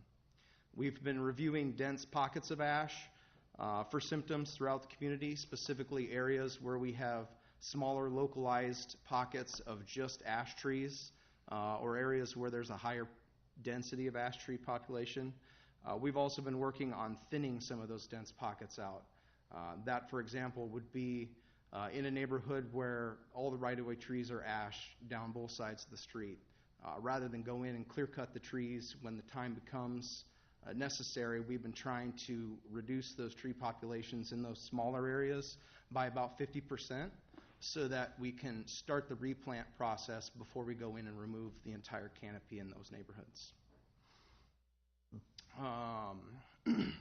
We've also been targeting poor condition ash trees. Since we had our removal since we had our inventory complete in 2016, we've gone back and reviewed ash trees that were specifically inventoried or data was collected showing that they have either a poor canopy condition or a poor wood condition. And we can go out, identify those addresses or those parcels where those trees are located in the right-of-way, and we can do a little closer assessment and just in general working towards lowering the overall population of ash trees in the community to proactively work towards managing that population. As of recent events, we received a private concern on August 1st out along 44th Street, north of Business Highway 151 and south of McGowan Boulevard. We received permission to go on the property and just visually look at the tree. Upon visual inspection, we saw signs that I personally have seen or decided that were more advanced than I have been seeing anywhere else. And so we got permission to do some bark scraping on that tree, and then immediately went to the right-of-way and sampled some trees directly adjacent to that private tree after finding signs that showed me that there was evidence of ash borer in that tree. We submitted the pictures to the Iowa Department of Agriculture and Land Stewardship to their entomologist, and he forwarded those on to the Iowa State University Plant and Insect Clinic. Within a few days, we received confirmation back that we could confirm the presence of emerald ash borer in Marion. Because it's already confirmed in Lynn County, they can administer that positive confirmation based on photographs and pictures. If it were something like the first of its kind in our county, they would have physically sent somebody out, but the requirement states that a government personnel needs to visually do the sampling, and I qualified for that, and upon submitting pictures, they did confirm the presence. This is the first confirmation of it in Marion community that we've been able to find, but it is not in Lynn County, as I stated. As far as course of action, we've been following the procedures identified in the EAB readiness plan that was released or approved in 2014. We notified city officials. We've released a public media announcement, and just this week we've been working to directly notify and educate residents in the immediate area by distributing door hangers. We've continued to respond to concerns as they come in. We've had a small influx with the media release, but it's been pretty minor. And we're also evaluating other ash trees in the immediate area, and most importantly, identifying removals in the immediate area. Trees greater than 24 inches at diameter breast height, we plan to do in-house with our urban forestry staff, and trees less than 24 inches DBH, we plan to do in-house. Trees greater than 24 inches at breast height, we plan to contract out to our third party. Here's a picture of us doing some ash sampling over on 44th Street. I just wanted to identify or point out the condition of this ash tree. I think everybody in the room would be in fair agreement that it doesn't look very declining or dying back or dead by any means. But we did in fact confirm emerald ash borer in this tree. It was light as far as activity or density in that particular tree, but we did confirm it in that tree. As far as significant preservation, I mentioned before we've got 92 trees that we've deemed significant, both right-of-way and park green spaces where these exist. And we will continue to give them the injection treatments on the 2-year basis to maintain their health and prevent destruction or damage by the borer. Every 2 years when the injections or the treatments are due, we do an assessment on these trees beforehand just to confirm that we're maintaining the quality of tree, that it qualifies for the significant high-value tree, and that we haven't had any damage or other things throughout the past 2 seasons. Removal of these trees will only become necessary in the event of natural decline, inclement weather, storm damage, or damage related to unpredictable events, for example, car accident or vandalism. Details of mitigation. Statewide experience shows that the adult beetle does not typically travel more than 2 miles in a year. Other observations show that the beetles will use the same tree until it becomes unsuitable, and so will the eggs that the beetle lays that hatch the following season. They typically don't leave a tree until it becomes unsuitable or if they're transported by other means. The maximum extent to evaluate within a confirmed find is a 2-mile radius, but because of that large radius and the smaller size of our community here in Marion, we're going to focus our immediate attention on a 1-mile radius. A couple things to keep in mind is we may not find this everywhere this season. We found it in one place. We're looking for it everywhere, but we've yet to find it anywhere else across town and at all edges. So it's unpredictable as to whether we'll find it a lot more this season or if we'll wait till next year and find more or less of it, and it's hard to say. Transportation, as I mentioned, by human activity can increase the rate of spread. If a resident or a visitor wants to move some firewood across town and there's a borer or larva in that firewood, they certainly can find another living ash tree on the other side of town, and that would be probably our worst fear of spread. Did I hit the wrong button there? No, I didn't. So as I said, we'll evaluate the 2-mile radius of initial confirmation, but we're really going to focus on that 1-mile radius. Within that area of the confirmed site, we have 232 total ash trees. Visually, we've reviewed nearly all those trees from the center or closest proximity to the confirmed site, working outward. We found a mixture of healthy condition and declining condition ash trees, and I'd want to note that we've found immediately within the site a few trees that were also infested, but as soon as we got about a block or so away, we could not find any signs of EAB, whether the tree was showing decline or not. So I think it leads us to believe that it's a pretty small density, small infestation that we're dealing with here initially. As I said, we're going to break that into smaller localized quadrants, and we'll be working those areas to distribute door hangers and then begin removals about 1 week after, so that we give the general public time to respond as they find out about it more locally. Details of removal as far as scale goes. We've sampled, or a majority of the trees that we sampled in the immediate area showing positive infestation displayed minimal or light density of the borer within each tree.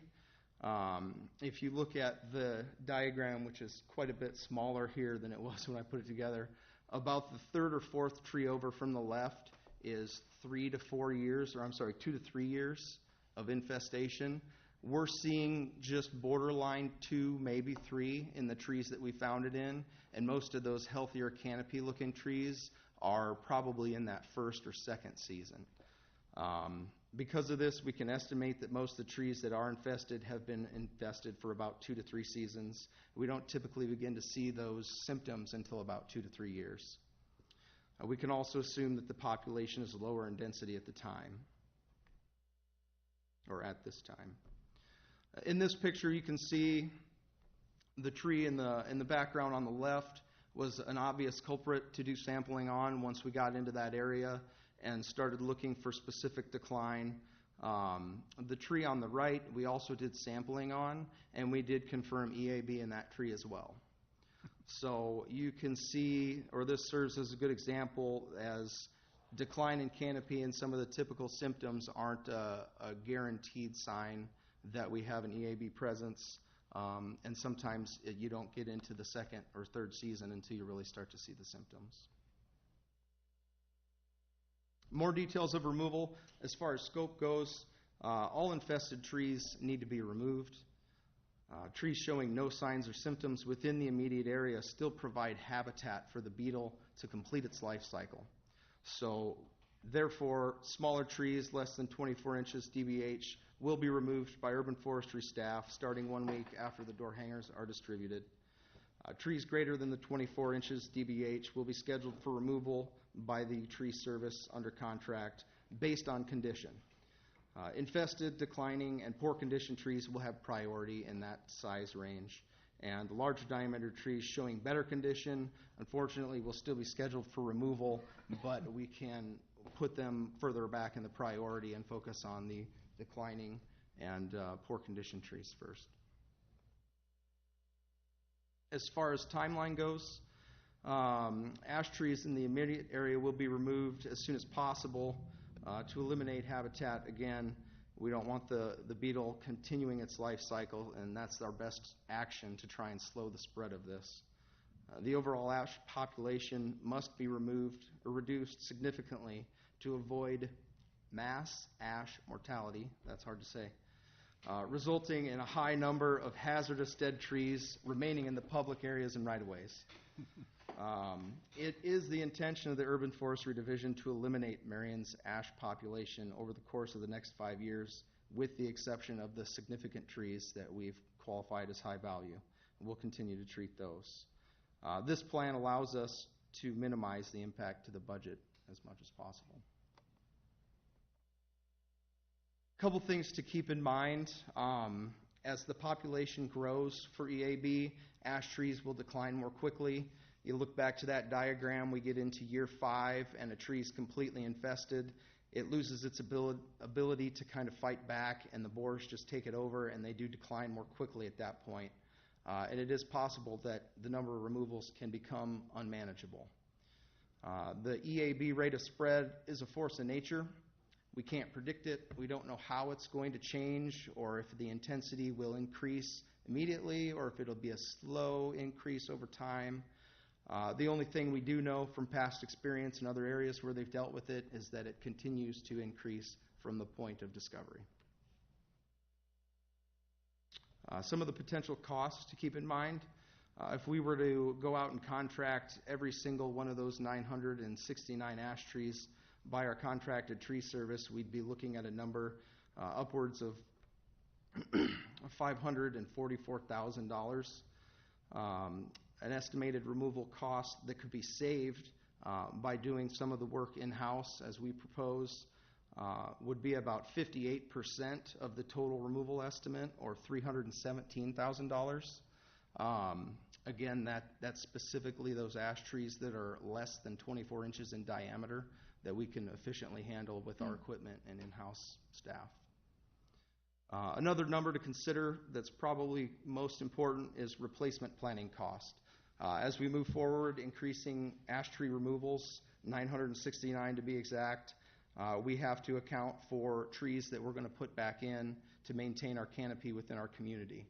So at approximate $210 per tree cost, replacements over the next 5 years and outward, we're looking at $203,000 or more. We're using tree plotter software to map and track these trees. This was something we completed with the tree inventory back in 2016. Here you can see in the screenshot aerial view of City Hall, and all those colorful little dots on the picture represent trees on the property. I've got one highlighted in the northeast corner. You can see that it's a tulip tree. The leaf conditions documented as good. The wood conditions documented as good. The status is alive, and the priority task is none. That's simply because it's a young tree, and we're just letting it go through its established period at this time. If this were a significant tree that we were doing injection treatments on, you would see a check mark under the high value field there. So to start out with our management plan here, we're looking at a 1 mile radius of the area where the confirmation site was. Again, using our tree plotter software, each one of those little colorful dots represents a tree. Only in this picture, we've filtered out all the other trees. This only represents ash trees. The different variety of colors there, each color represents a size range for all those trees. And then on the right-hand side in the pie graph and up above, you can see where it's broken down into size ranges.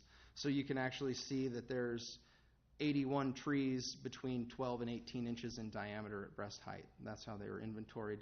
And so this software makes it very easy for us to go in, into a specified area and see what type of tree population under a small scale we're looking at, how we can manage it with staff, and what type of cost we're looking at as far as contracted removals. Breaking that down into a smaller area, these areas are not based on size ranges. We looked at a quarter mile and a half a mile and different ranges like that, and it really didn't pick one area specifically, so we went in and we chose dense pockets of ash like we talked about before. It's kind of easy. If you look back at this picture, you can find clusters of ash trees, and they all range in different sizes. So by breaking those quadrants down to smaller numbers, we can evaluate 20 trees instead of 232, and it's certainly a lot more manageable for us to pick out these smaller pockets that are closer to that actual confirmation site. Just some data off that first quadrant, 28 trees total. 21 of those are trees that are small enough that we could handle in staff, and 21 total of those, we would estimate that we could complete that type of work in 1 to 2 months. Some of these trees, small enough in diameter, are very simple. We could do them in less than an hour as far as a full removal, minus stump grinding. Some of the larger trees take 3 to 4 hours. It just depends on the size and the spread of the tree. And then also looking at that quadrant as far as contract work, there's 7 trees that are greater than 24 inches. And so we would work on getting those on a schedule with our tree contractor while we are working through the smaller ones in the area. Quadrant 2 is just directly east of the last one you saw. Again, you looking at this overhead aerial, you can pick out little dense pockets of ash, 39th Street, Sugar Ridge, Willowwood Avenue. All those seem to have a pretty high population of ash trees on both sides of the road going all the way down. So these are areas we really want to focus on, 1, because they're close to a confirmed site, 2, because when trees are that close to each other, it just makes it that much easier for the borer to spread and gives them that much more habitat to complete their life cycle and grow in density. Just some details about that second quadrant. That was a little bit larger. We've got 80 trees in there, 69 of which are a size that we can handle in-house, 43 of which are smaller than 12 inches. So again, that would be a type of removal that we can go out in less than 60 minutes. We can have the tree chipped into the back of the truck and move on to the next one. 11 of those trees in that quadrant are larger size that we would again contract out based on condition. Some of the extended monitoring and continued efforts we've been working on. We will continue sampling trees that are removed to inspect for larger infestations. Rather than just cut ash down and move them along the way, it's good to sample them even if they don't look like they may have it, because if we can find it, it helps us evaluate what direction it's moving or what direction we need to be moving to manage it. Continuing to explore new concerns as they're received. We get calls a little more frequently now since the media release. Most often people are just curious if they have an ash tree in their yard or in their right-of-way. But we've had a lot of people call and say, I have an ash tree, it looks poor condition, come take a look at it. And that really helps us know where to go sample at. We'll also continue evaluating ash trees in the inventory that are under poor condition, and we'll continue to evaluate declining trees as they're discovered. As far as public outreach goes, we haven't scheduled any type of event at this time. We're going to continue on an as-needed basis. Based on the response we've been getting from the media release and the door hangers, again, it's been very minimal. I think because the threat of emerald ash borer has been out there for some years now, most people are aware of it and its destructive habits. Again, most of the calls that we do get are whether or not I have an ash tree and what I should be doing if I do. So we take those as we get them, but we don't feel at this point in time the response requires an actual public meeting where we could educate people more, firsthand. Some of the final considerations, staff equipment and needs. As we move forward with this, it's expected to increase in intensity, and so we'll likely need to evaluate staff and equipment needs as we move forward. Budget adjustments, we're working towards using the best plan to influence the budget as little as possible. But again, as needs increase, so may the budget needs. Tree replacement increases, again, ties into budget a little bit, but also to consider canopy goals moving forward. Before we were considering the threat of EAB, we were always looking at increasing our canopy in our community, and I think we always should be. I don't think I'm the only one that feels that way. So moving forward with this and increased removals, we certainly need to keep canopy goals and increasing replacement tree plantings in mind. Some of the other things to consider: increased wood material handling, processing, storage, and disposal. We're already doing quite a bit with recycled products. Wood chips out at Public Service. We're doing a mulch. We've also been organizing and stockpiling wood in different ways so that maybe we could consider a firewood option in the near future. Pallet material. Really, we're open to just about any suggestions that anybody can bring forward. There's not a lot of disposal, reduce, reuse, recycle options out there for wood material. The quarantine is statewide, so you can legally move it, but again, it's not recommended because it helps transport the pest itself. So finding something close to home that's a positive use or a recycled use for it would be ideal. Lastly, balancing urban forestry ash removal, specifically with our other division responsibilities. We do a lot of other things throughout the year, and to focus on one thing that I do believe is a priority certainly shouldn't take away from others. So moving forward, our urban forestry staff consists of 2 full-time employees. One is myself, and another is our certified arborist technician. And we've been working diligently to work towards, reducing that ash population, but we have a lot of other things on our plate too.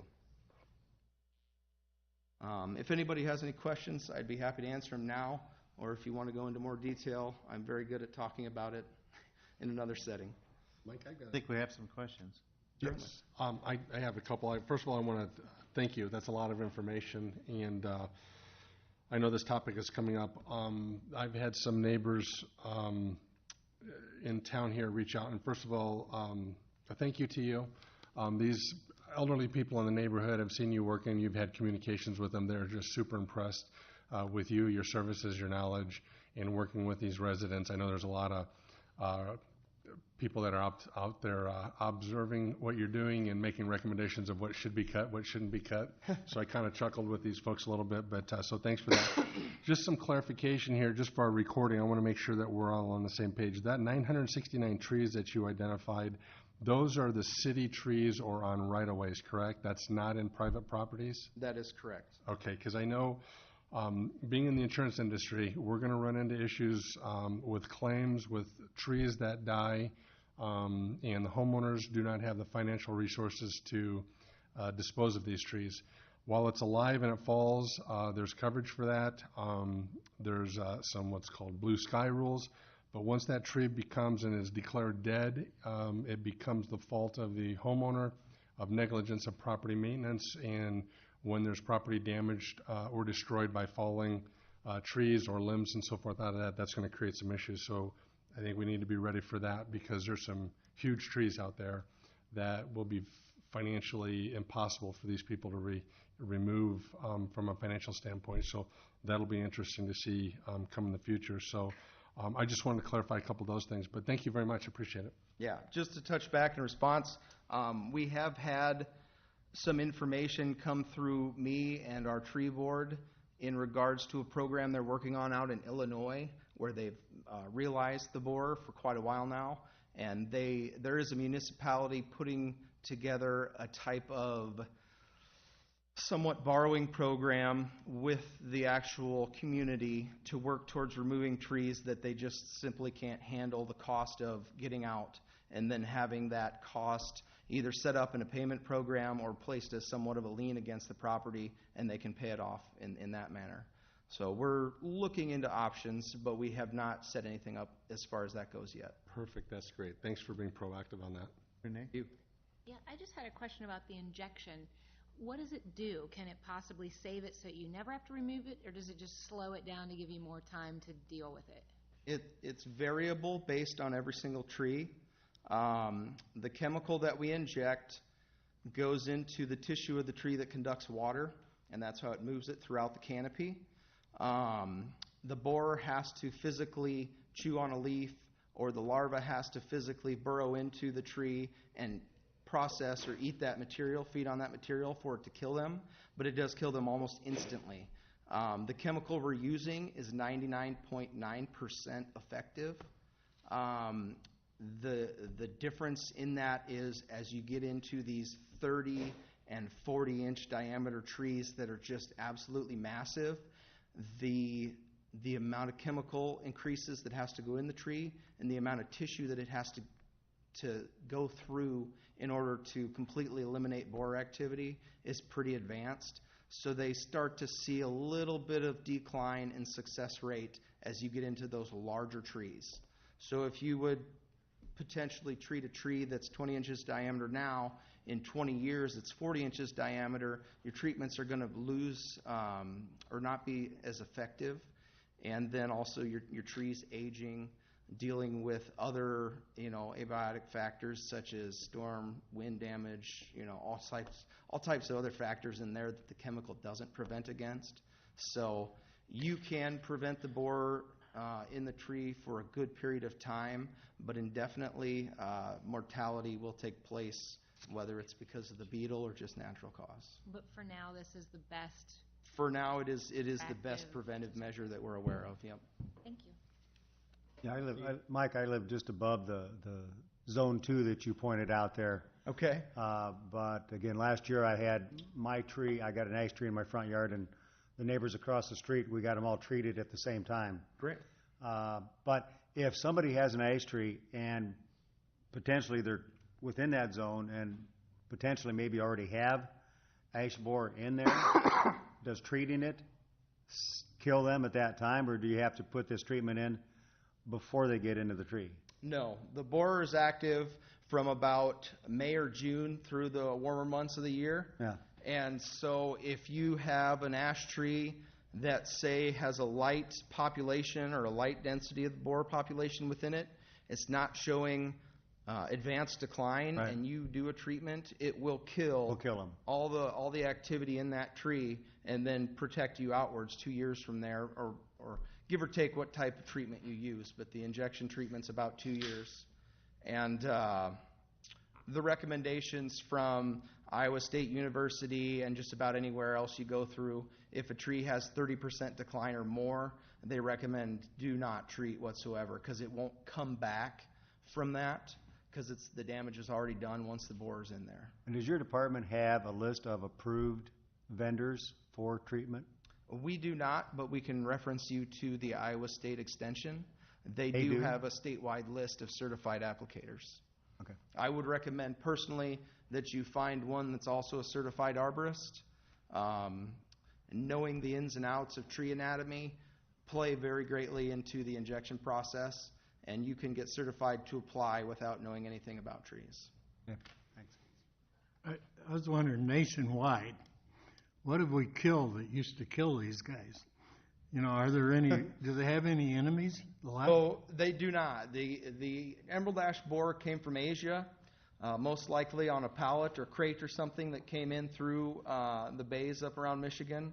It started in that area, worked its way down the Mississippi River, and that is how it has come in on the eastern side of the state of Iowa.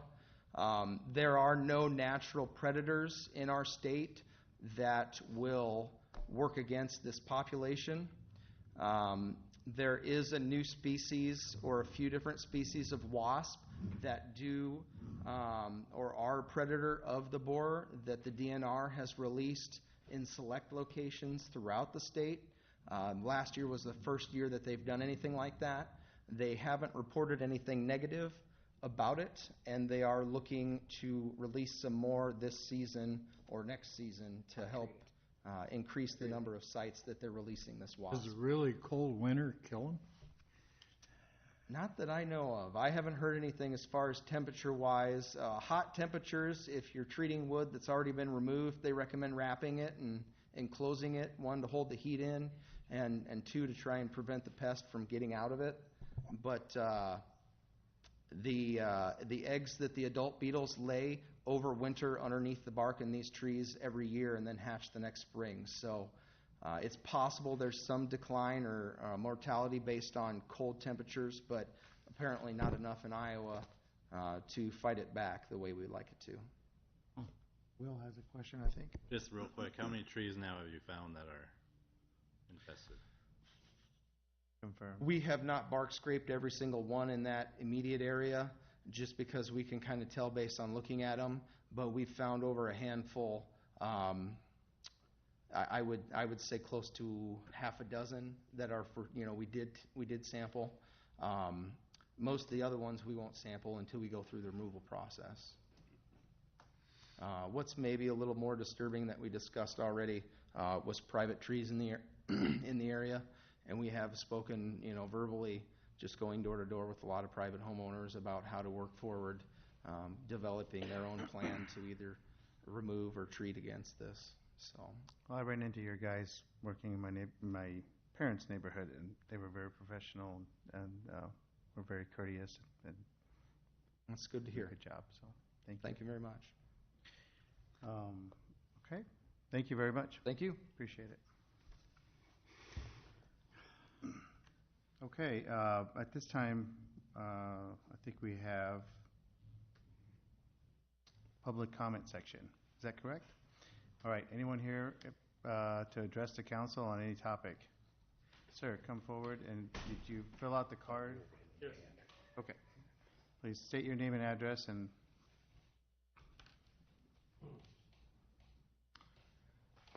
hi, yes, my name is Eric Brown. I live at 1560 25th Avenue.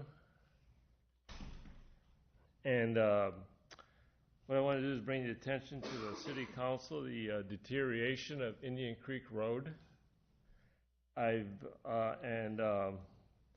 Mostly between 10th Street and 25th Avenue, that runs along Indian Creek Country Club and housing on Indian Creek Road.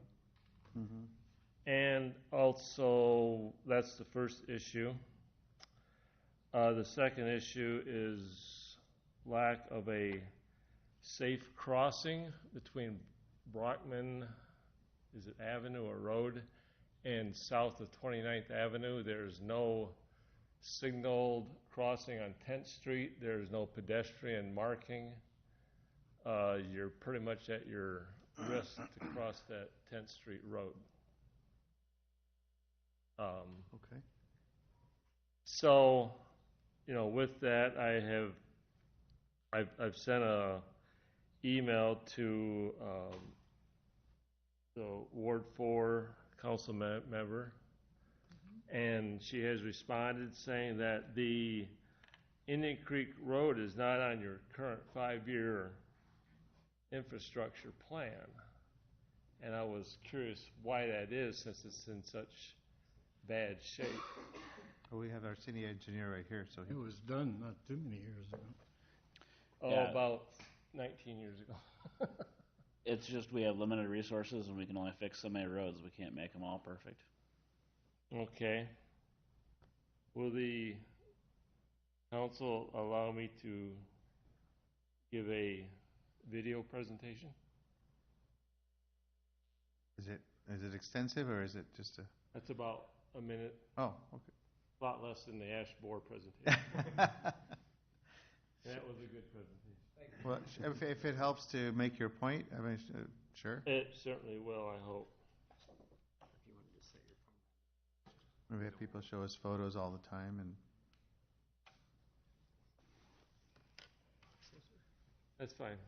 Okay, what I'm about to show is that I'm on my bike going north on Indian Creek. And this is like 2 days ago. Where are you starting at? I'm starting south 10? of the country club, just just on the north side of on the light, at the signal at 10th Street and Indian Creek. Right by the church. Sure, yep. Yeah, right by the church. Yeah. Okay.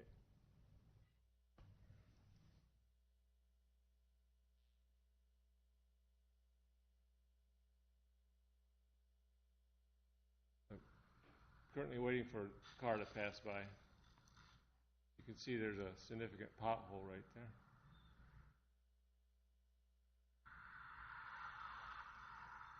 Okay. I'm out in the street. There's the pothole. I cannot get close to the curb. I have to stay at least an arm's length away from the curb at all times. So the duration of the curb, and so I'm avoiding the curb, so I'm out in the street more than I would like to be. There's ruts, cracks. There's a good part that was fixed. So I'm right next to the country club. It gets a little bit better. There's other potholes. There's a big pothole I got to avoid. As you can see, the curb is it's shot. Like Cedar Rapids.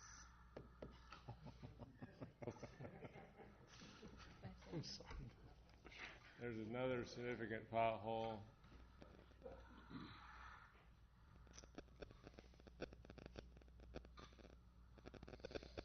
Almost to the end, coming up to 25th Avenue, and then there's a big section right there I have to avoid. On that curve, it's pretty bad because I'm out in the road and cars are trying to pass me, and they get over in the other lane, and then I have to signal I'm going to turn right here.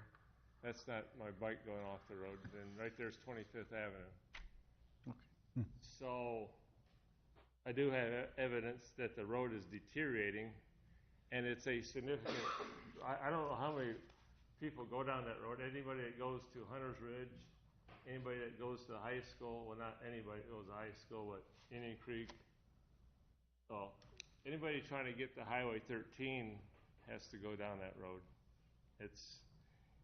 It's not a side street, put it that way. It's a real thoroughfare, and it's pretty bad. So I just want to bring that to your attention. We appreciate And your kind doing of that. understand why it's not on your 5-year plan. I mean, in 5 years, it's not going to get any better. It's not like a bottle of wine, so. We have a certain amount of funds that are used for resurfacing roads every year, and that can do so many streets every year, and so there's a program where they identify the ones that most need. Yeah. And so I don't know Are we why this waiting? one is not on there, but there must be others that have greater need. Are we waiting for the last house to be built there? I know there's one house being built Just- now. Yeah, just to clarify, so in the 5-year plan, we don't identify specific streets every year. We haven't done that yet for the HMA overlay. That could be a candidate for the HMA overlay, depending on how big the curb is. It may not matter if we overlay it. On a street like that, I would recommend taking your lane or use a street that has a bike boulevard or bike side path. In other words, don't use that street. Or take your lane and use the entire lane. And I can't use the sidewalk because the sidewalk ends like we just had that discussion before. Right. The person hasn't built their house yet, so it just ends there. So I can't do that. Eventually, there'll be a really nice trail that we're building that's called the Indian Creek Trail that'll go along the creek. Oh, You can use that instead. Mike, what about his other question on the crossing? Is that something we can look at or Actually, that'll be part of the Indian Creek Trail as well. There will be a crossing that goes east-west. It'll be north of Boyson, south of 29th, somewhere in there. Oh. And so that'll be taken care of as well. That's a funded project that's moving forward. I look forward to that. So some good news for you. Okay. Thank you so much for coming and taking the time to make us aware of the concerns. Thank you. Is there a stormwater issue along Indian Creek there? I mean, was that built I don't think without- there's too many intakes on that I street. think that's why there's a lot of issues along there, yeah. Ryan's laughing. And over so, like I said, Yeah. just doing an HMA overlay is, again, just putting a Band-Aid on it Yeah. where it may need a reconstruction, and that's where it needs to go in the 5-year plan. Yeah. You're saying there's a possibility it may get some attention in the next 5 years, Correct. but we're not sure what at this point. Yep. Because the It specific. could be a curb and gutter project. It could be multiple things. Yeah. Just But we have to rank it against everything else. Tom just pulled up the 20, I think that was 14 data. There's only 4,000 cars per day. We have to look at the entire city when we. There's 4,000 cars per day on that street, on that section. Yep. Which is another key thing to take into consideration on the streets. Yep. We repair So condition and car volume. Correct. Yeah. It's not that it's not, it can't get on the schedule. It just hasn't been put on the schedule at this Correct. time. We haven't put it done, we haven't identified the streets out that far yet. Correct. Every Yeah. year we do the evaluation for the $1 million that we spend on the HMA program, but we wait until we get through winter because the street might have completely fallen apart while we're plowing it. Yeah. And so we don't determine those streets until we're done with the winter. Okay. So there's a possibility it could get on the schedule, right? Just not on there right now. Okay. Could we not Thank you. cut along there and fix along the gutter? I mean, I go that way a lot. Right sure, now- there's some clumps in the street, but the cars can handle those. Could we not cut along there? So right now, Public Service has a curb machine. I don't know if it's in Ryan's work program. At some point on the CIP, we do have an annual program that's the curb and gutter program, but I don't think that starts till fiscal year at least 18, or it's fiscal year 19 or 20.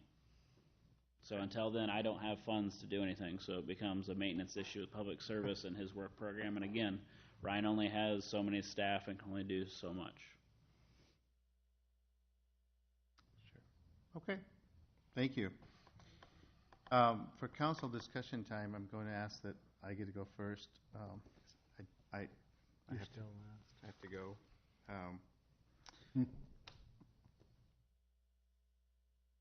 Okay, so we had 2 ribbon cuttings this week. One for Marion Process Solutions for their new test facility, which is if you haven't driven by there, drive by. It's a great new addition, and it's great to see that company expanding its investment and its roots in Marion. They've been in operation for 80 years, so kind of a quiet company that puts Marion on the map worldwide. So congratulations to them.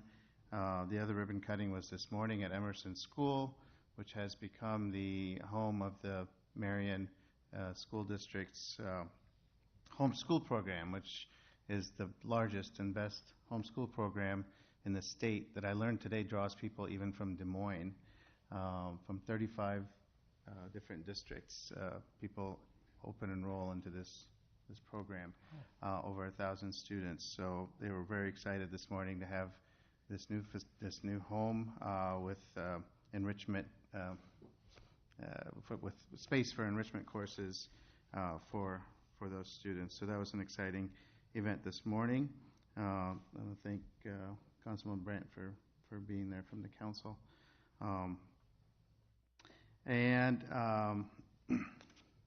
There are 2 new businesses in Uptown. I still hear, empty storefronts in Uptown. I don't know where those are because it seems like they're all full. And there are 2 new businesses. There may be a couple empty storefronts, but by and large, Uptown is alive and well and thriving and hopping and getting better all the time. We have the new restaurant that opened today, as well as the Magic Shop that opened on the corner of 7th and 11th. Want to wish good luck to all the students as they go back to school. This morning was a little bit chaotic, driving around town with all the buses and the excitement and the people walking to school and walking their kids and kids on bikes going to school, and you could just feel the excitement, and I want to wish all students in the city good luck. I want to mention my parking spot in the parking lot out here it says reserved for mayor, but anyone is welcome to park in that spot. If I come to City Hall and it's open, a lot of times I park out front, but if I come to City Hall and it's open, I'll park there, but citizens are welcome to park there if they need to. Staff, anyone's welcome to park in that spot. Other council members? Council members, You're all over of course, that one. you're citizens, so. Well, lawn spot. That marker out there reserving that spot pre-existed my presence here. Anyway, I have no issue with anyone that wants to park there parking in it. And finally, I just want to say thank you to everyone's kindness to me and my family with the passing away of my mother a couple weeks ago.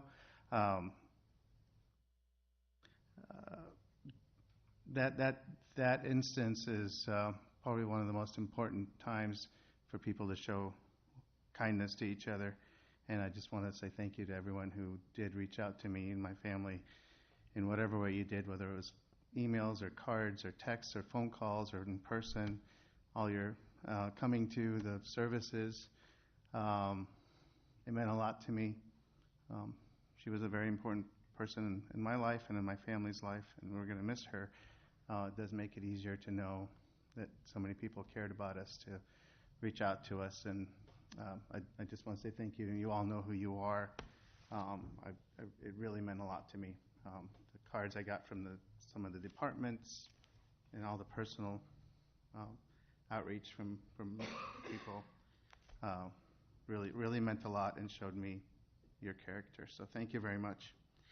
And I'm out of here. Okay, happy anniversary. Today's my wedding anniversary, so I'm already late for a dinner reservation. Okay. Enjoy. Yes, excuse me. Thank you. Yes, Randy? Yes, thank you. Moving on.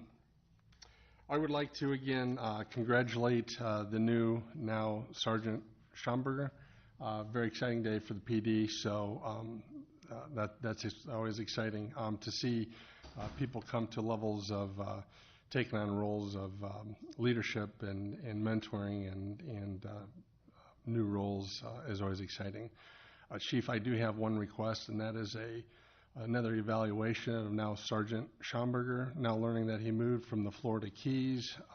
Perhaps we need to reevaluate that. I don't understand his thinking there. Yeah. So that leaves some room for some questions. Could I get just a quick, I've been getting a lot of follow-up questions.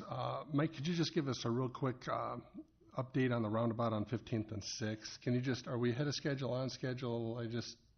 I don't have the answers. Sure. So that is a public-private partnership. So unlike city projects that we typically bid and have working days, that does not have working days. So it's similar to a development.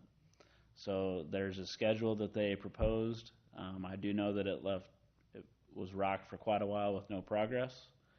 They are out there working, and they were paving, and they are making progress now, but that makes it hard when we only have basically 2 paving companies in this area. So if you want to make some money, get in the paving industry, because there's plenty of roads that need to be paved. So similar to other developments, it's kind of whoever screams the loudest gets the work done. So Skogman, for example, can say, if you don't pave my street next week, I'm not going to hire you again.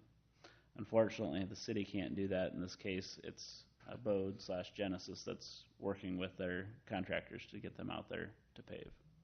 Okay. Have they given us an estimated completion date for that? They have an overall schedule that they're trying to meet, but again, we don't have anything in that development agreement that I'm aware of, maybe Lon knows, that they have to meet any certain kind of criteria as far as completion.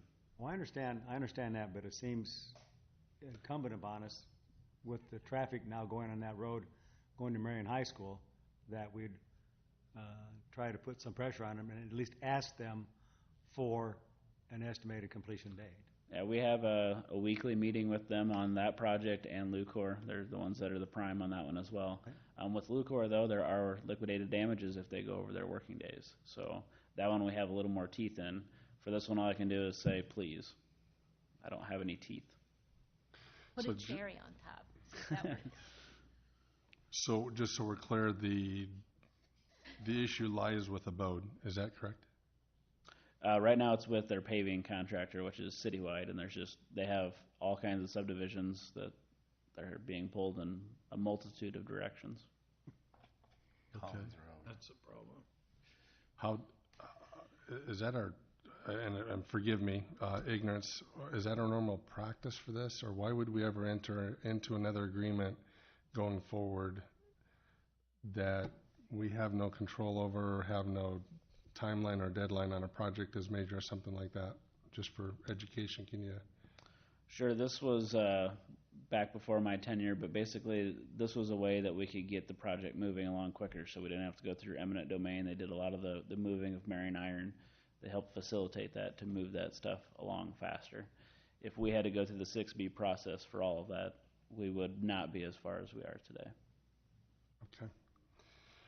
And that's good to know. These are general questions that are coming up in the library time, and these were both come up. They also have a financial stake in this as well. They do. Okay, and that's good to know. I appreciate that. That's all I had. Thank you.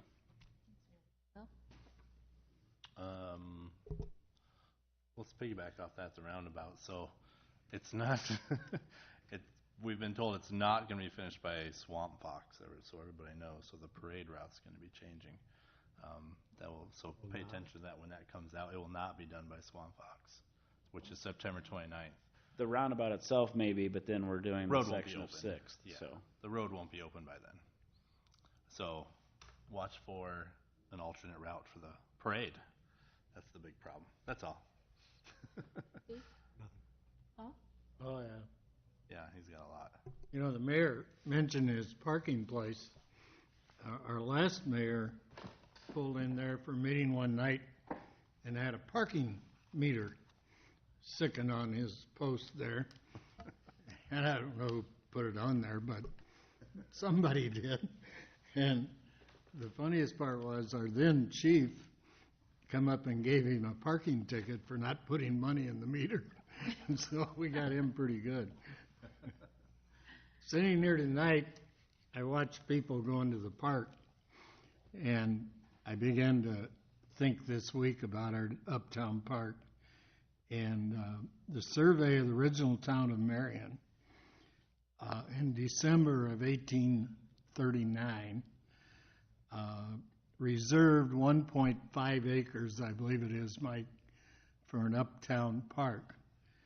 And that was kind of given to the city, who didn't do a lot till 1846, when they actually turned it to a park. And one of the arguments was, and a very interesting argument that we heard on our branding, is that we need a meeting place in the uptown area.